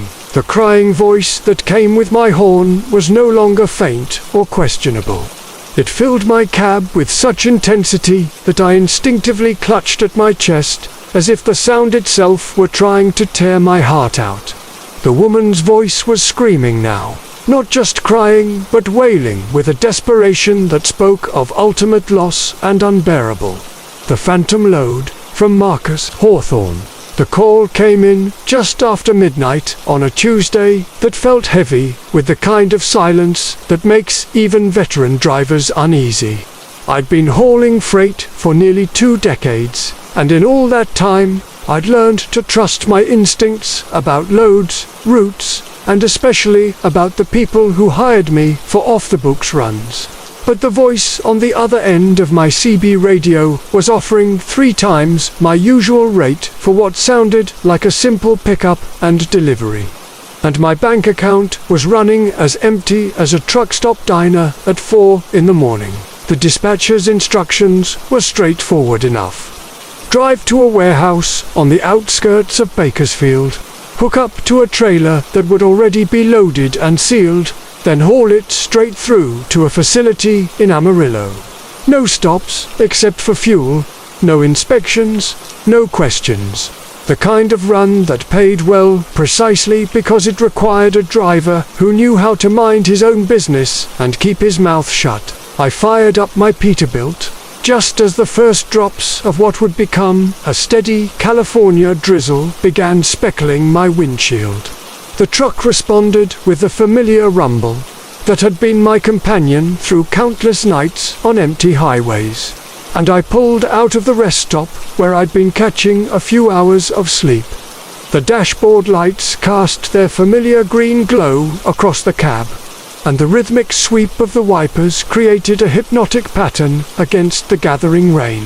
The warehouse district sat on the industrial edge of Bakersfield, where the city's lights faded into agricultural darkness, and the air carried the mixed scents of diesel fuel and almond orchards. Most of the buildings were dark at this hour, their loading docks empty and their parking lots deserted except for the occasional security guard's patrol car. But the address I'd been given led me to a facility that seemed different from the others. Newer somehow, with loading bays that gleamed under harsh sodium lights and a parking area that had been recently paved.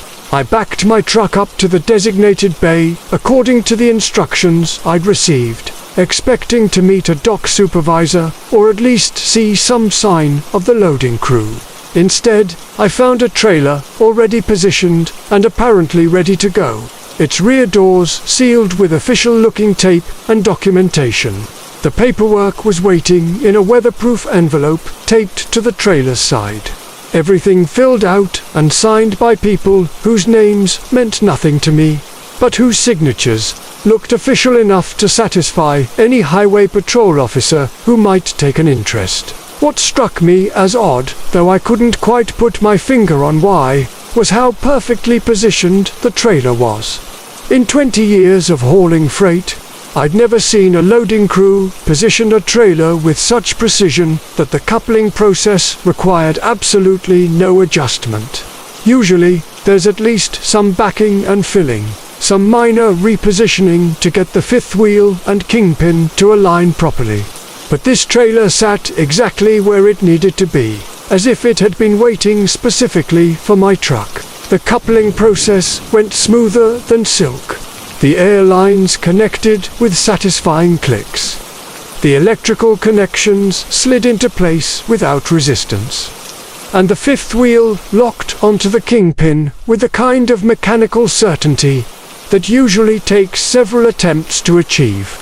I performed my standard pre-trip inspection, checking the trailer's tires, brakes, and lights, finding everything in perfect working order.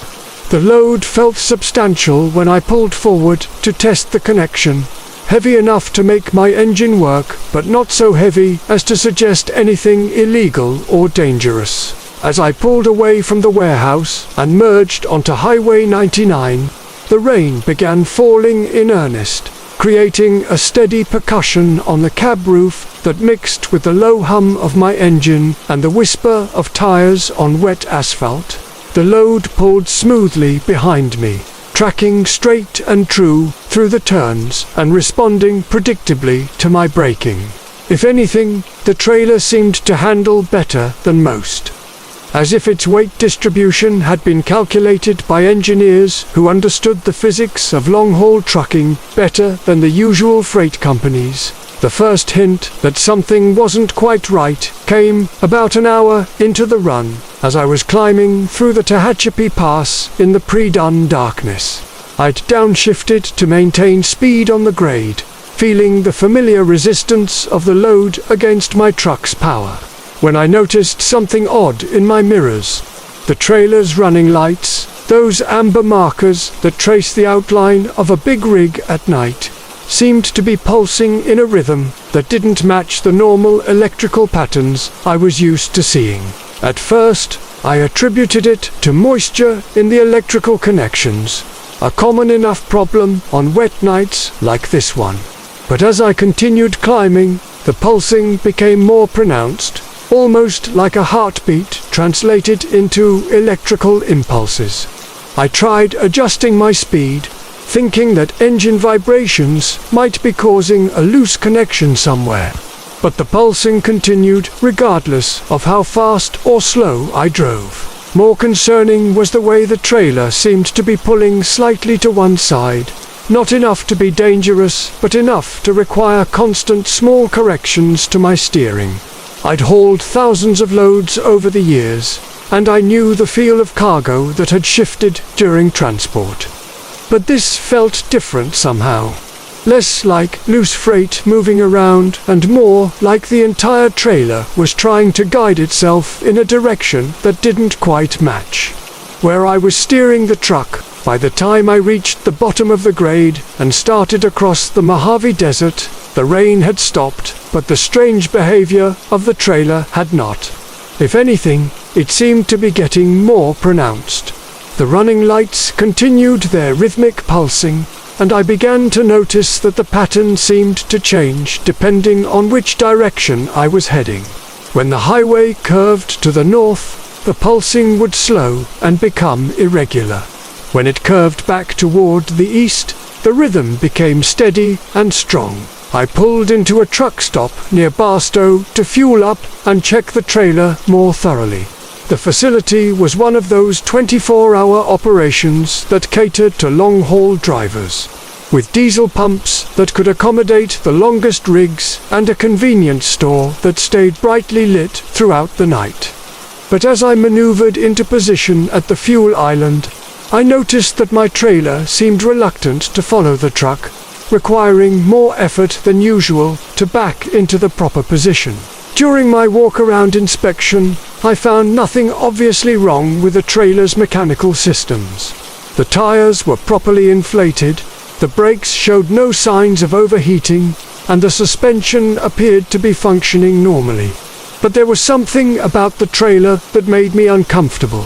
Something I couldn't identify, but that raised the hair on the back of my neck.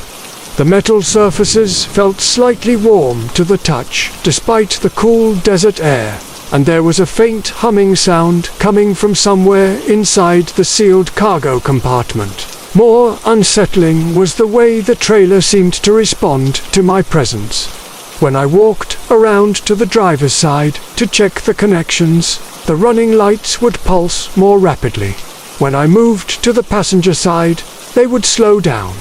It was subtle enough that I might have convinced myself I was imagining it, except that the pattern was consistent and seemed to follow my movements with an accuracy that mechanical systems shouldn't possess. I climbed back into my cab with the intention of calling the dispatcher to report the irregularities, but my radio produced nothing but static across all channels. The CB, which had been working perfectly when I'd received the original assignment, now emitted only the kind of electronic noise that usually indicated interference from high-power electrical equipment. My cell phone showed no signal bars. Despite being in an area where I'd always had good coverage in the past, as I pulled back onto I-40 and headed east toward Arizona, the trailer's behavior became impossible to ignore. It was definitely pulling to one side. Now, not dramatically, but with enough force that I had to maintain constant pressure on the steering wheel to keep the truck tracking straight. And the pulling seemed to intensify whenever I passed exits that led north, as if something inside the trailer was trying to steer me away from my assigned route. The pulsing of the running lights had evolved into patterns that almost resembled communication attempts, sequences of rapid and slow flashes that repeated with mechanical precision. I found myself checking my mirrors obsessively, trying to decode what the patterns might mean, even as a logical part of my mind insisted that electrical systems don't try to communicate with drivers. Somewhere in the Arizona desert, with dawn still hours away and the highway stretching empty in both directions, I realized that the trailer was actually helping to propel the truck. My fuel consumption, which I monitored carefully on every run, was significantly lower than it should have been for a load of this size. It was as if the trailer was somehow adding to my truck's power rather than simply being pulled along behind it. The revelation sent a chill through me that had nothing to do with the air conditioning. I'd heard stories from other drivers over the years, tales told in truck stop diners and rest area parking lots about loads that seemed to have minds of their own. Most drivers dismissed such stories as road fatigue or too much caffeine, but sitting alone in my cab with dawn approaching and a trailer that was clearly doing things trailers weren't supposed to do, I began to the weeping reversal. From Marcus Chen, I've been driving 18-wheelers for nearly 23 years now, hauling everything from construction equipment to industrial machinery across the mountain passes of the Pacific Northwest. In all that time, I thought I'd heard every sound a truck could make. The diesel's throaty rumble, the hiss of air brakes, the rhythmic thrum of tires on wet asphalt. But I was wrong about that, dead wrong. And it took a delivery run to the abandoned Clearwater mining complex to teach me that some sounds shouldn't exist at all. The job came through dispatch on a grey October evening, one of those assignments that pays double overtime because nobody else wants to touch it.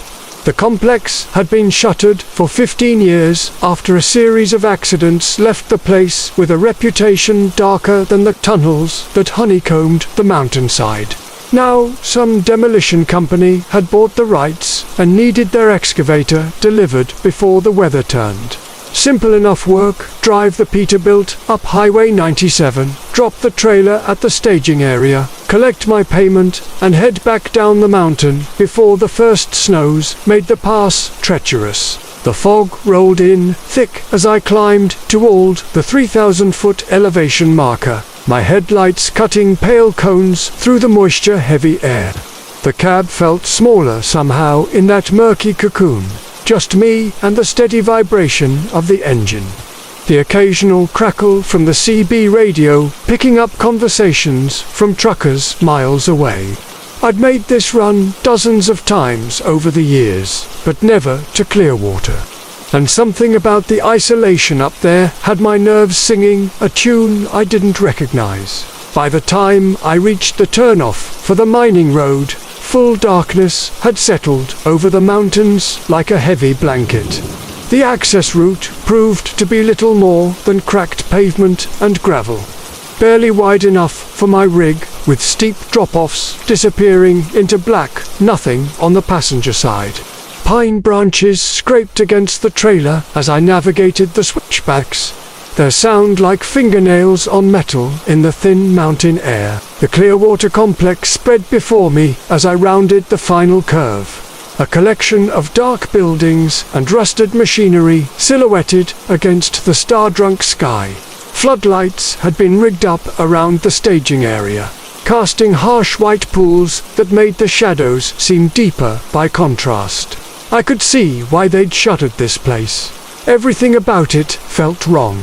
From the way the buildings seemed to lean away from each other to the strange echo that bounced off the mountainside whenever my engine backfired, I began the process of backing the trailer into position. A delicate dance of mirrors and incremental adjustments that required my full attention. The excavator was a beast. Nearly 40 tons of steel and hydraulics that needed to be placed just right for the morning crew to offload safely. My backup alarm began its familiar electronic beeping. As I shifted into reverse, that steady mechanical pulse that had guided me through thousands of similar maneuvers over the years. But something was different this time, something that made my hands pause on the steering wheel as I listened more carefully. The alarm's tone had changed, shifted from its usual sharp electronic chirp to something softer, more organic. It took me several seconds to realize what I was hearing, and when I did, a chill ran down my spine that had nothing to do with the mountain air seeping through the cab's weather stripping. The backup alarm was crying, not the mechanical approximation of sound that safety regulations required, but actual weeping. The soft, broken sobs of someone in profound grief. The electronic beeping continued beneath it, but overlaid with human tears, human pain, human loss given voice through circuits and speakers that should have been incapable of such expression. I shifted into park and sat listening, my hands trembling slightly on the wheel as the sound continued. The weeping grew stronger when I put the truck in reverse again, fading to whispers when I shifted back to park. It wasn't my imagination, wasn't some trick of acoustics bouncing off the mountain walls. My backup alarm had somehow learned to cry, and the sound of it cut through me like a blade made of pure sorrow. The logical part of my mind scrambled for explanations. Radio interference, perhaps. Some stray signal from a distant station bleeding into my electrical system. Faulty wiring creating sounds that only resembled human weeping. Equipment malfunction producing audio artifacts that triggered pattern recognition in my tired brain. But logic felt thin and inadequate here in this abandoned place where the very air seemed heavy with old grief. I completed the backing maneuver in stages. Each shift into reverse, accompanied by that heartbreaking sound of tears mixed with electronic beeping. The weeping seemed to intensify as I drew closer to the staging area. as if proximity to something hidden in the darkness was amplifying whatever strange phenomenon had transformed my truck's safety equipment into an instrument of lament. When I finally had the trailer positioned correctly, I climbed down from the cab to disconnect the air lines and electrical connections, my breath misting in the cold mountain air. The silence felt almost oppressive after the constant sound of the engine, broken only by the distant sigh of wind through the abandoned buildings and the occasional creak of cooling metal. But as I worked, I became aware of another sound threading through the darkness. Soft sobbing that seemed to come from everywhere and nowhere at once. The staging area was supposed to be empty, just a flat expanse of cracked concrete where the demolition crew could set up their equipment. But as my eyes adjusted to the harsh floodlighting, I began to notice details that the dispatcher had failed to mention. Makeshift memorials dotted the perimeter of the space. Small piles of stones, weather-beaten photographs wrapped in plastic, artificial flowers faded by years of mountain weather. This wasn't just a staging area. It was a place of remembrance, a shrine to something terrible that had happened here. I approached one of the memorials, drawn by a curiosity stronger than my growing unease. The photograph showed a young man in a hard hat and work clothes, his smile bright against a backdrop of mining equipment. Below it, a small plaque read Tommy Clearwater, age 23, lost in the deep dark. October 15, 2008. Similar memorials surrounded the staging area, each marking another life cut short, another family's grief carved in stone and preserved against the mountain weather. The pieces began falling into place as I walked among the memorials. The mining accident that had closed Clearwater hadn't been a single catastrophic event, but a series of smaller tragedies. Workers lost in cave-ins and equipment failures over the course of several dark months. The staging area had been where the rescue operations were coordinated, where families gathered to wait for news that never came, where hope slowly transformed into grief, and grief into the kind of desperate sorrow that might echo through the years like a stain on the very air. My backup alarm began sounding again, though I hadn't touched the truck's controls. The crying intensified, joined now by other voices, a chorus of weeping that seemed to rise from the concrete beneath my feet. I realized with growing horror that the electronic beeping wasn't malfunctioning. It was translating, somehow giving voice to the accumulated grief that saturated this place like water soaking into thirsty ground. The floodlights began to flicker, their harsh white glow stuttering in patterns that matched the rhythm of the crying. In the spaces between light and darkness, I glimpsed movement among the memorials. Shadowy figures kneeling beside the photographs and flowers, their shoulders shaking with sobs that had no end. They paid me no attention, lost in their eternal vigil, but their presence filled the staging area with a sorrow so profound it felt like a physical weight pressing down on my chest. I backed toward my truck, every instinct screaming at me to leave this place and its ghostly mourners behind. But as I reached for the door handle, the backup alarm's crying changed, became more urgent, more desperate. The electronic beeping accelerated, and beneath it I could hear words forming in the static. Please, don't leave, don't forget, remember us, remember what happened here. The voices weren't threatening, weren't trying to harm me or trap me in their endless grief. They were pleading, begging for someone to witness their pain, to carry their memory down from this forgotten mountain back to the world of the living. I understood then that my backup alarm hadn't malfunctioned, but had become a conduit, a bridge between their realm of eternal sorrow and my world of diesel engines and delivery schedules. I stood there for what felt like hours, but was probably only minutes. listening to the voices of the lost miners speak through my truck's safety equipment, their words growing clearer as my understanding deepened. They told me about the corners that were cut, the safety inspections that were rushed, the warning signs that were ignored in the name of meeting quotas and deadlines. They spoke of families left behind, of dreams that would never be fulfilled, of a corporate machine that had ground them up and discarded them like defective parts.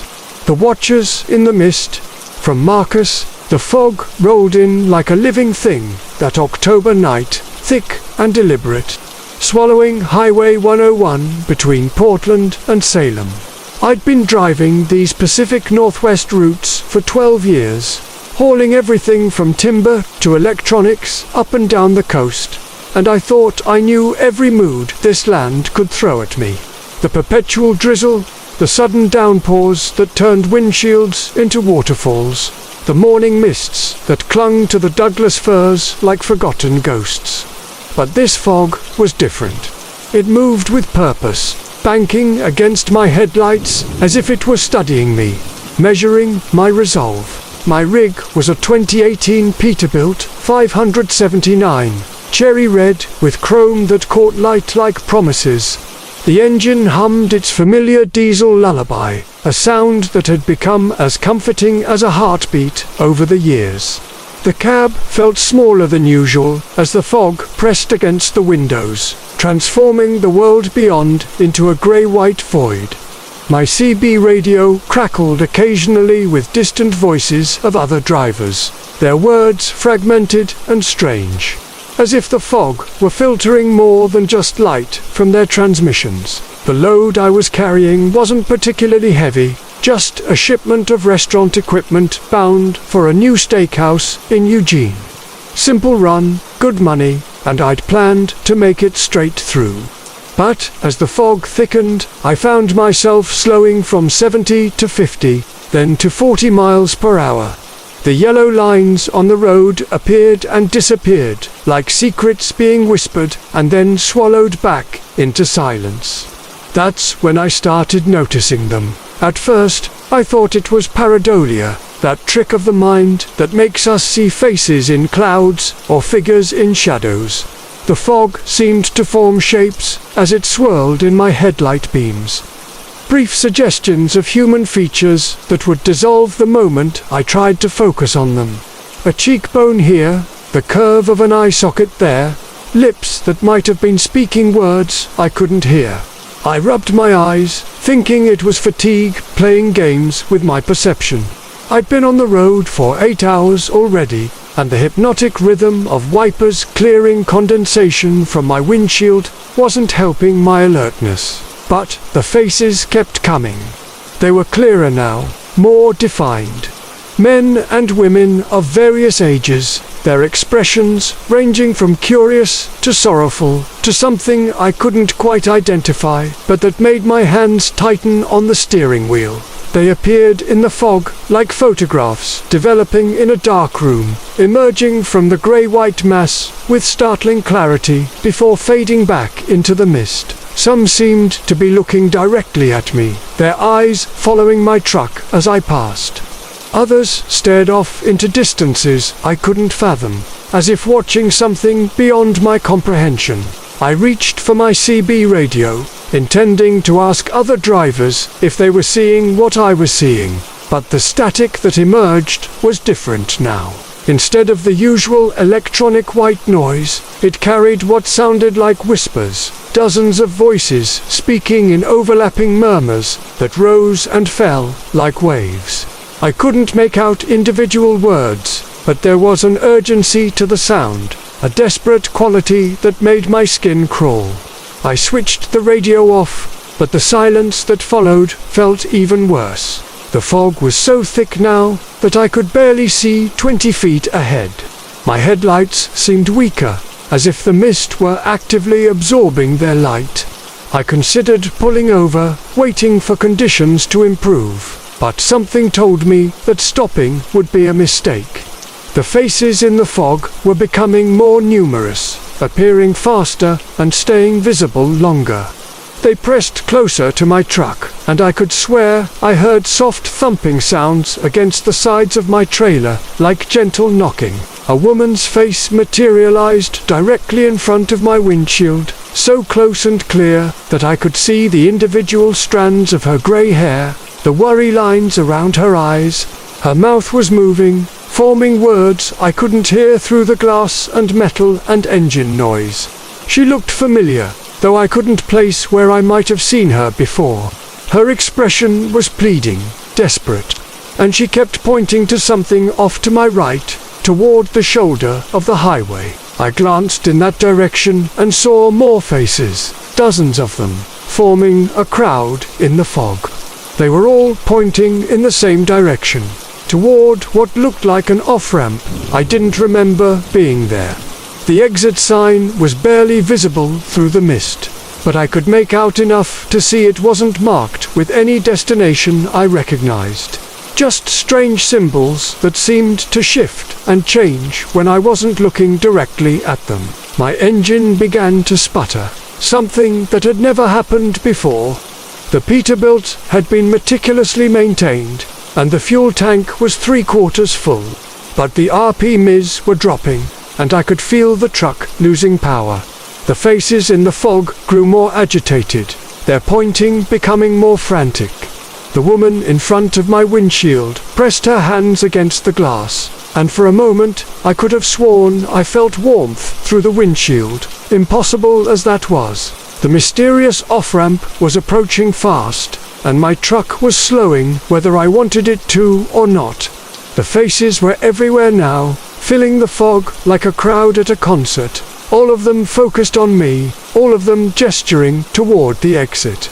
Some were crying, their tears visible even through the mist. Others were shouting, their mouths open wide in silent screams. But I felt more than heard. I fought to keep the truck on the main highway, but the engine was barely running now, coughing and wheezing like an old man on his deathbed. The exit ramp was right beside me, and through the fog I could see lights, warm and inviting, flickering in the distance like candles in windows. Part of me wanted to take that exit, to see what the faces were trying to show me, to understand what they were so desperate to communicate.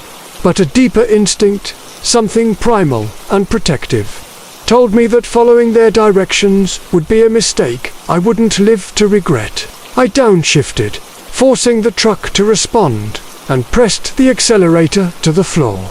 The engine caught for a moment, roared back to life, and we shot past the mysterious exit. In my side mirrors, I could see the faces turning to watch me go, their expressions shifting from desperate hope to profound sadness.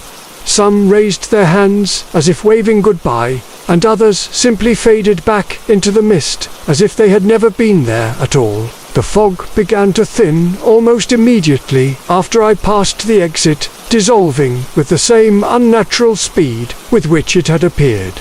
Within minutes, I could see stars again, and the familiar landscape of the Oregon highway stretched out ahead of me. My engine was running perfectly, as if it had never faltered. The CB radio crackled back to life with normal chatter from drivers discussing weather conditions and truck stop locations. I pulled into the next rest area and sat in my cab for a long time, trying to make sense of what I had experienced. I checked my logbook and GPS, trying to find any record of the exit I had almost taken, but there was nothing. According to every map and database I could access, there was no off-ramp in that section of highway, mysterious or otherwise. Over the following weeks, I researched the area obsessively. I learned that a section of the old highway had been closed decades ago after a series of accidents, including a bus crash that killed 37 people on a foggy night in 1987. The victims had been on their way to a church retreat. Families and individuals seeking spiritual renewal who instead found something else entirely. I've driven that stretch of Highway 101 many times since then, but I've never encountered fog quite like that again. Sometimes, on particularly misty nights, I think I catch glimpses of faces in my peripheral vision, but they fade the moment I try to focus on them. I always keep my CB radio on now, listening for those whispered voices, and I've programmed my GPS to alert me if any uncharted exits appear on my route, because somewhere out there, in the space between the mapped and the unmapped, the faces are still waiting. Still pointing toward something that might be salvation or might be something else entirely. And I have the unsettling feeling that one night, when the fog rolls in just right and my engine starts to sputter at just the wrong moment, I might not have the strength to drive past their desperate, reaching hands. The highway keeps its secrets, but sometimes, on nights when the mist rises from the valleys like prayers made visible, I wonder if those secrets are trying to keep us as well. Mile marker 127, from Jake Morrison. The first time I noticed the sign, I thought it was just another piece of highway maintenance equipment. The kind of electronic billboard they use to warn drivers about construction zones or weather conditions ahead. The amber letters scrolled across the black display surface with that familiar digital crawl. But instead of the usual bridge work, next 3 miles, or fog conditions ahead, this one read something that made me ease off the accelerator of my Peterbilt and squint through the bug-splattered windshield. Accident, mile 127 to 11:47 p.m. White sedan. I glanced at my dashboard clock. It was 10:52 p.m., and according to my GPS, I was approaching mile marker 124 on Interstate 78, hauling a load of refrigerated produce from Pennsylvania to New Jersey. The roadway stretched ahead of me like a ribbon of black velvet, my headlights carving through the humid August darkness, while the steady thrum of the diesel engine beneath me provided its familiar mechanical lullaby. The radio crackled with occasional chatter from other drivers, their voices floating through the static like distant ghosts, sharing stories of way stations and truck stops. As I rolled past the electronic sign, I caught a glimpse of it in my passenger side mirror, the amber letters continuing their endless scroll. But now the message had changed. Accident, mile 129 to 12:15 a.m. Blue pickup. My hands tightened on the steering wheel, the worn leather slick under my palms. Electronic signs weren't supposed to work that way. They displayed the same message until someone manually updated them or fed new information into the system. The highway curved gently to the left, and I downshifted as I approached a cluster of vehicles ahead. Traffic was light for this time of night, just a scattered collection of tail lights painting red streaks through the darkness. A white sedan paced me in the left lane, its driver probably fighting off the drowsiness that comes with late-night highway driving. Behind me, the rumble of another truck's engine grew gradually louder as it closed the distance, while somewhere ahead, the blue glow of a pickup's headlights cut through the night. Mile marker 125 flashed past my window, then 1 to 6. The digital clock on my dashboard read 11:45 p.m. now, and I found myself watching it with an intensity that made my eyes water. 2 minutes until 11:47. The white sedan was still pacing me, and I could see the driver's silhouette against the glow of his dashboard lights. He appeared to be reaching for something, maybe a coffee cup or his phone, his attention drifting from the road ahead. At 11:46, I saw the deer. It emerged from the tree line on the right side of the highway, a doe with that frozen-in headlights expression that every trucker knows means trouble. The white sedan was directly in its path, and the driver was still fumbling with whatever had caught his attention. I laid on my horn, the deep bass note echoing across the empty highway like a foghorn warning ships away from rocky shores. The sound seemed to hang in the air longer than it should have. mixing with the whistle of wind through my slightly opened driver's side window. The sedan driver looked up just as the deer bounded into his lane. He swerved hard to the left, his tires screaming against the asphalt in a high-pitched wail that cut through the night like fingernails on a chalkboard. The car fishtailed once, twice, then spun completely around before coming to rest, facing backward in the median strip, its headlights now pointing directly at my approaching truck. The deer, seemingly unharmed by the near miss, bounded away into the darkness on the other side of the highway. My dashboard clock read 11:47 p.m. exactly.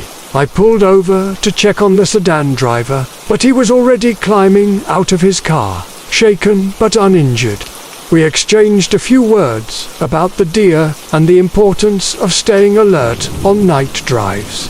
And then I was back on the highway, trying to make up the time I'd lost during the roadside stop. But I couldn't shake the image of that electronic sign, its amber letters spelling out the exact time and circumstances of an accident that hadn't happened yet when I'd first seen the message. Mile marker 128 passed by, then 129. My clock showed 12:10 a.m. And I found myself scanning the road ahead for the blue pickup that had been mentioned on the sign. Sure enough, there it was, about a quarter mile ahead of me, maintaining a steady speed in the right lane. The driver appeared to be following all traffic laws, keeping a safe distance from the car ahead of him, signaling properly when he changed lanes to pass a slower vehicle. At 12:14 a.m., the pickup's brake lights flared bright red in the darkness. A tire had blown out, the sudden decompression creating a sound like a gunshot that echoed off the concrete barriers lining the highway. The truck veered toward the shoulder, its driver fighting to maintain control as rubber shreds flew through the air like confetti. But this driver was skilled, and he managed to bring his vehicle to a safe stop on the shoulder without involving any other traffic. Another prediction from the sign had come true, though in a much less catastrophic way than the word accident had implied.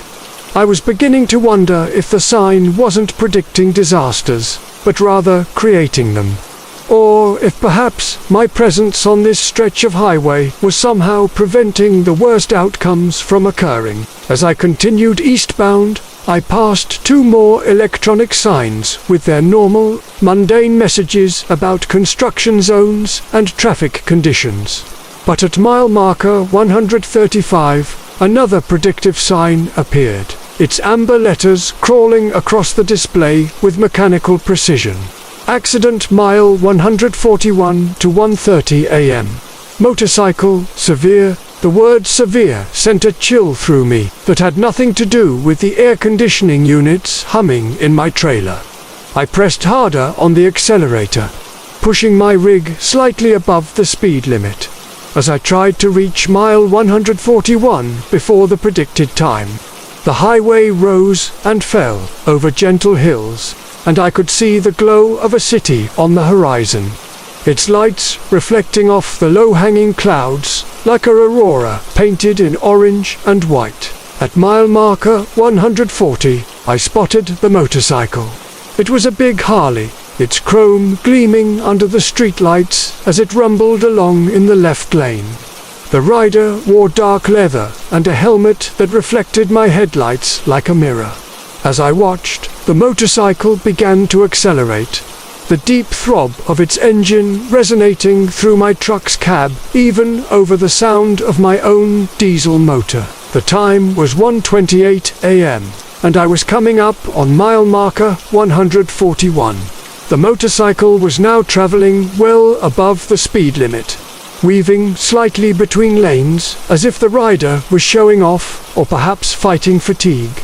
Up ahead, I could see the on-ramp, where traffic from a smaller highway merged with the interstate.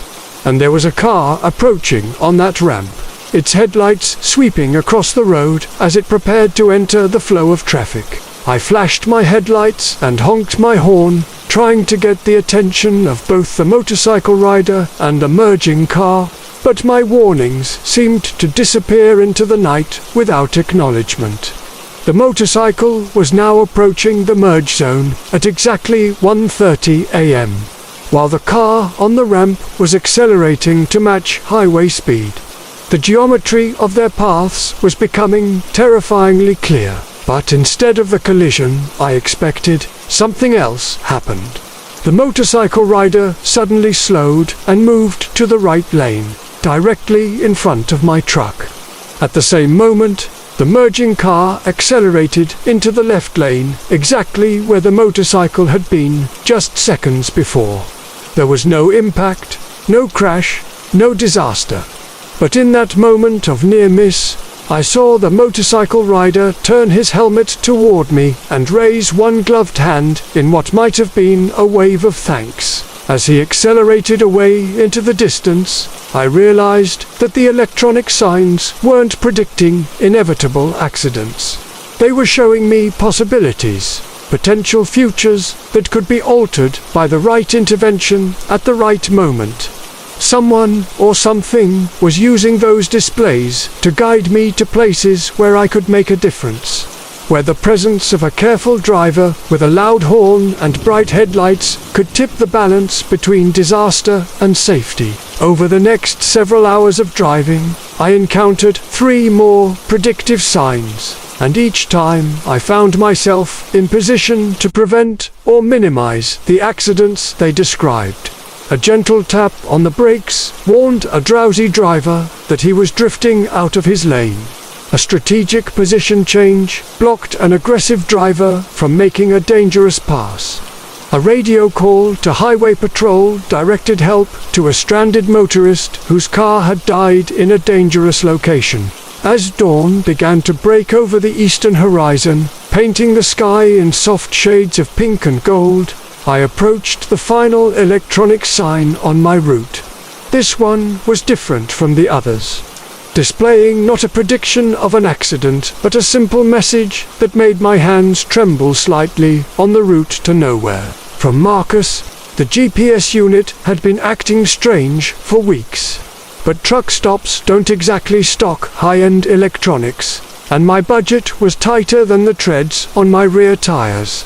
I'd bought the thing from a pawn shop in Bakersfield, one of those hole-in-the-wall places that smell like cigarettes and broken dreams. The clerk had been eager to get rid of it, practically shoving it across the counter when I showed interest. Should have been my first warning, I suppose. It was a Tuesday night in late October when everything started going sideways. I was hauling a load of furniture from Phoenix to Denver, running Interstate 25 through the heart of New Mexico. The desert stretched endlessly on both sides of my Peterbilt. Nothing but sagebrush and the occasional cluster of lights from some forgotten town.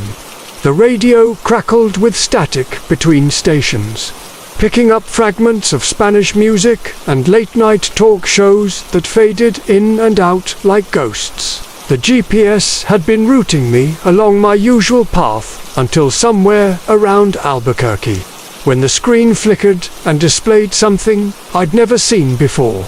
Instead of the familiar blue line indicating my route, there was now a red dotted path branching off the interstate about 50 miles ahead.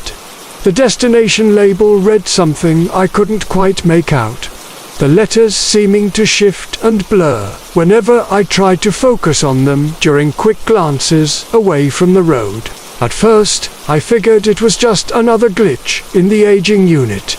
The thing had been sending me down dead-end streets and through neighborhoods that didn't exist for weeks now.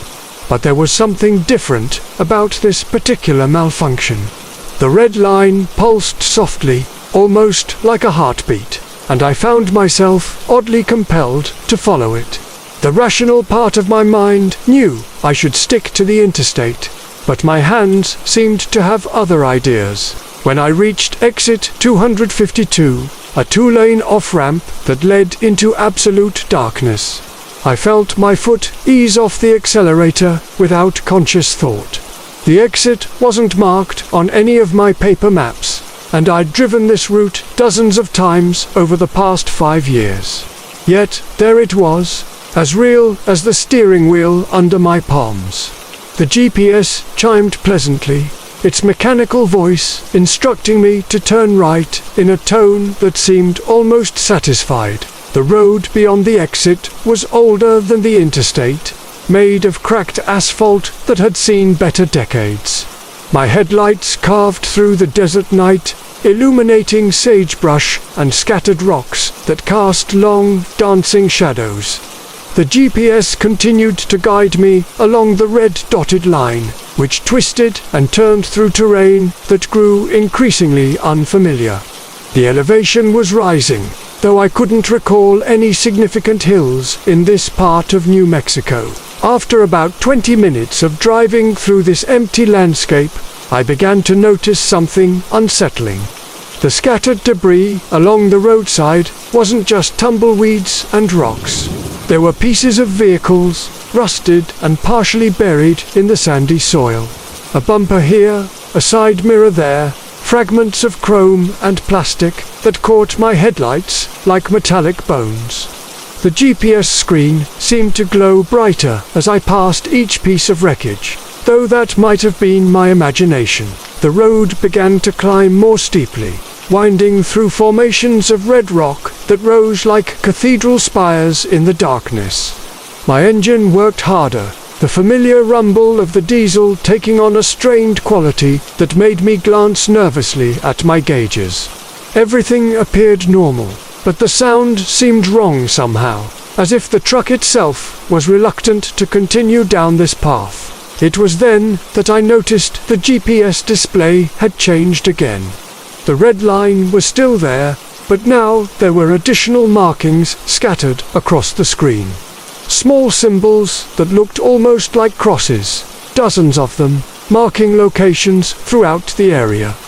When I tapped the screen to get a closer look, one of the symbols expanded into a text box that made my blood run cold. The box displayed a name, a date, and brief details. Robert Chen, March 15, 2019, jackknifed during sudden stop. I tapped another symbol, and another name appeared. Sarah Martinez, July 3, 2021, rolled attempting to avoid obstacle. And another, David Thompson, September 28, 2020, brake failure on steep grade. My hands were shaking as I pulled over to the side of the narrow road, the truck's air brakes hissing in the desert silence. The GPS now showed my current location with a blue dot, surrounded by dozens of those cross-shaped markers. But what made my stomach drop was the appearance of a new symbol, larger than the others and pulsing with that same rhythmic red glow. When I touched it with trembling fingers, my own name appeared on the screen, along with today's date and a single line of text that read, "Final delivery completed." I tried to turn the GPS off, pressing every button I could find, but the screen remained stubbornly lit. The red line continued beyond my current position, leading deeper into the rocky maze ahead. According to the display, my destination was only 3 miles away, marked with a symbol I didn't recognize, a circle surrounded by radiating lines that looked disturbingly like a grave marker. The rational thing would have been to turn around, to somehow navigate back to the interstate using the stars, or my general sense of direction. But the road behind me had vanished into complete darkness, and when I tried to back up, my reverse lights revealed only solid rock wall, where the path should have been. The GPS chimed again, more insistently this time, and the voice commanded me to continue to my destination. I had no choice but to drive forward, following the pulsing red line as it led me through increasingly narrow passages between towering rock formations. The walls seemed to press closer with each passing minute, and I began to worry that my trailer wouldn't fit through some of the tighter spots. Somehow, though, there was always just enough clearance, as if the path had been carved specifically for vehicles of my truck's dimensions. The GPS announced that I was approaching my destination. and ahead I could see the passage opening into what appeared to be a circular clearing surrounded by high stone walls. As I rolled into the space, my headlights illuminated something that made me slam on the brakes so hard the trailer bucked and swayed behind me. The clearing was filled with trucks, dozens of them, arranged in neat rows like some macabre parking lot. Peterbilts, Kenworths, Freightliners, all of them dark and silent under the star-filled sky. Some looked relatively new, their chrome still gleaming in my headlights, while others were rusted and weathered, clearly having sat here for years. At the far end of the clearing stood a simple wooden sign that read Fino Resti Stopi Faded Paint. I sat there for long minutes, engine idling, trying to process what I was seeing. The GPS screen now showed all of the parked trucks as those cross-shaped symbols, each one labeled with a driver's name and date. The stories were all similar. Variations on the theme of drivers who had followed their GPS units down impossible roads and never found their way back to the world of living highways and truck stops. A movement in my peripheral vision made me turn my head, and I saw a figure walking between the parked vehicles. It was a man in a trucker's cap and worn jeans, moving with the easy gait of someone comfortable in this strange place. He waved at me as if I were an expected guest, then pointed toward an empty space between two older rigs. The GPS chimed one final time with the message, "You have arrived at your destination." But I wasn't ready to park permanently in this graveyard of the road. I threw the truck into reverse and pressed the accelerator, not caring if the trailer scraped the rock walls or if the passage had somehow sealed itself behind me. The GPS screen flickered and went dark, then blazed back to life, showing a completely different map. One where the clearing didn't exist and the mysterious exit was nowhere to be found. I drove backward through that narrow canyon for what felt like hours, scraping and banging, until finally I burst back onto the real road, the one that led to the interstate. My GPS was showing the normal blue route again, directing me toward Denver as if nothing had happened. But when I checked my fuel gauge, I'd burned nearly a quarter tank during what should have been impossible. I made it to Denver and delivered my load on schedule, but I never quite shook the memory of that clearing full of silent trucks. I bought a new GPS unit from a legitimate electronics store, but sometimes, late at night on empty highways, I catch glimpses of red dotted lines at the edge of the screen, leading off into darkness. And I know that somewhere out there in the desert, there's a space waiting for me with my name already marked on the map.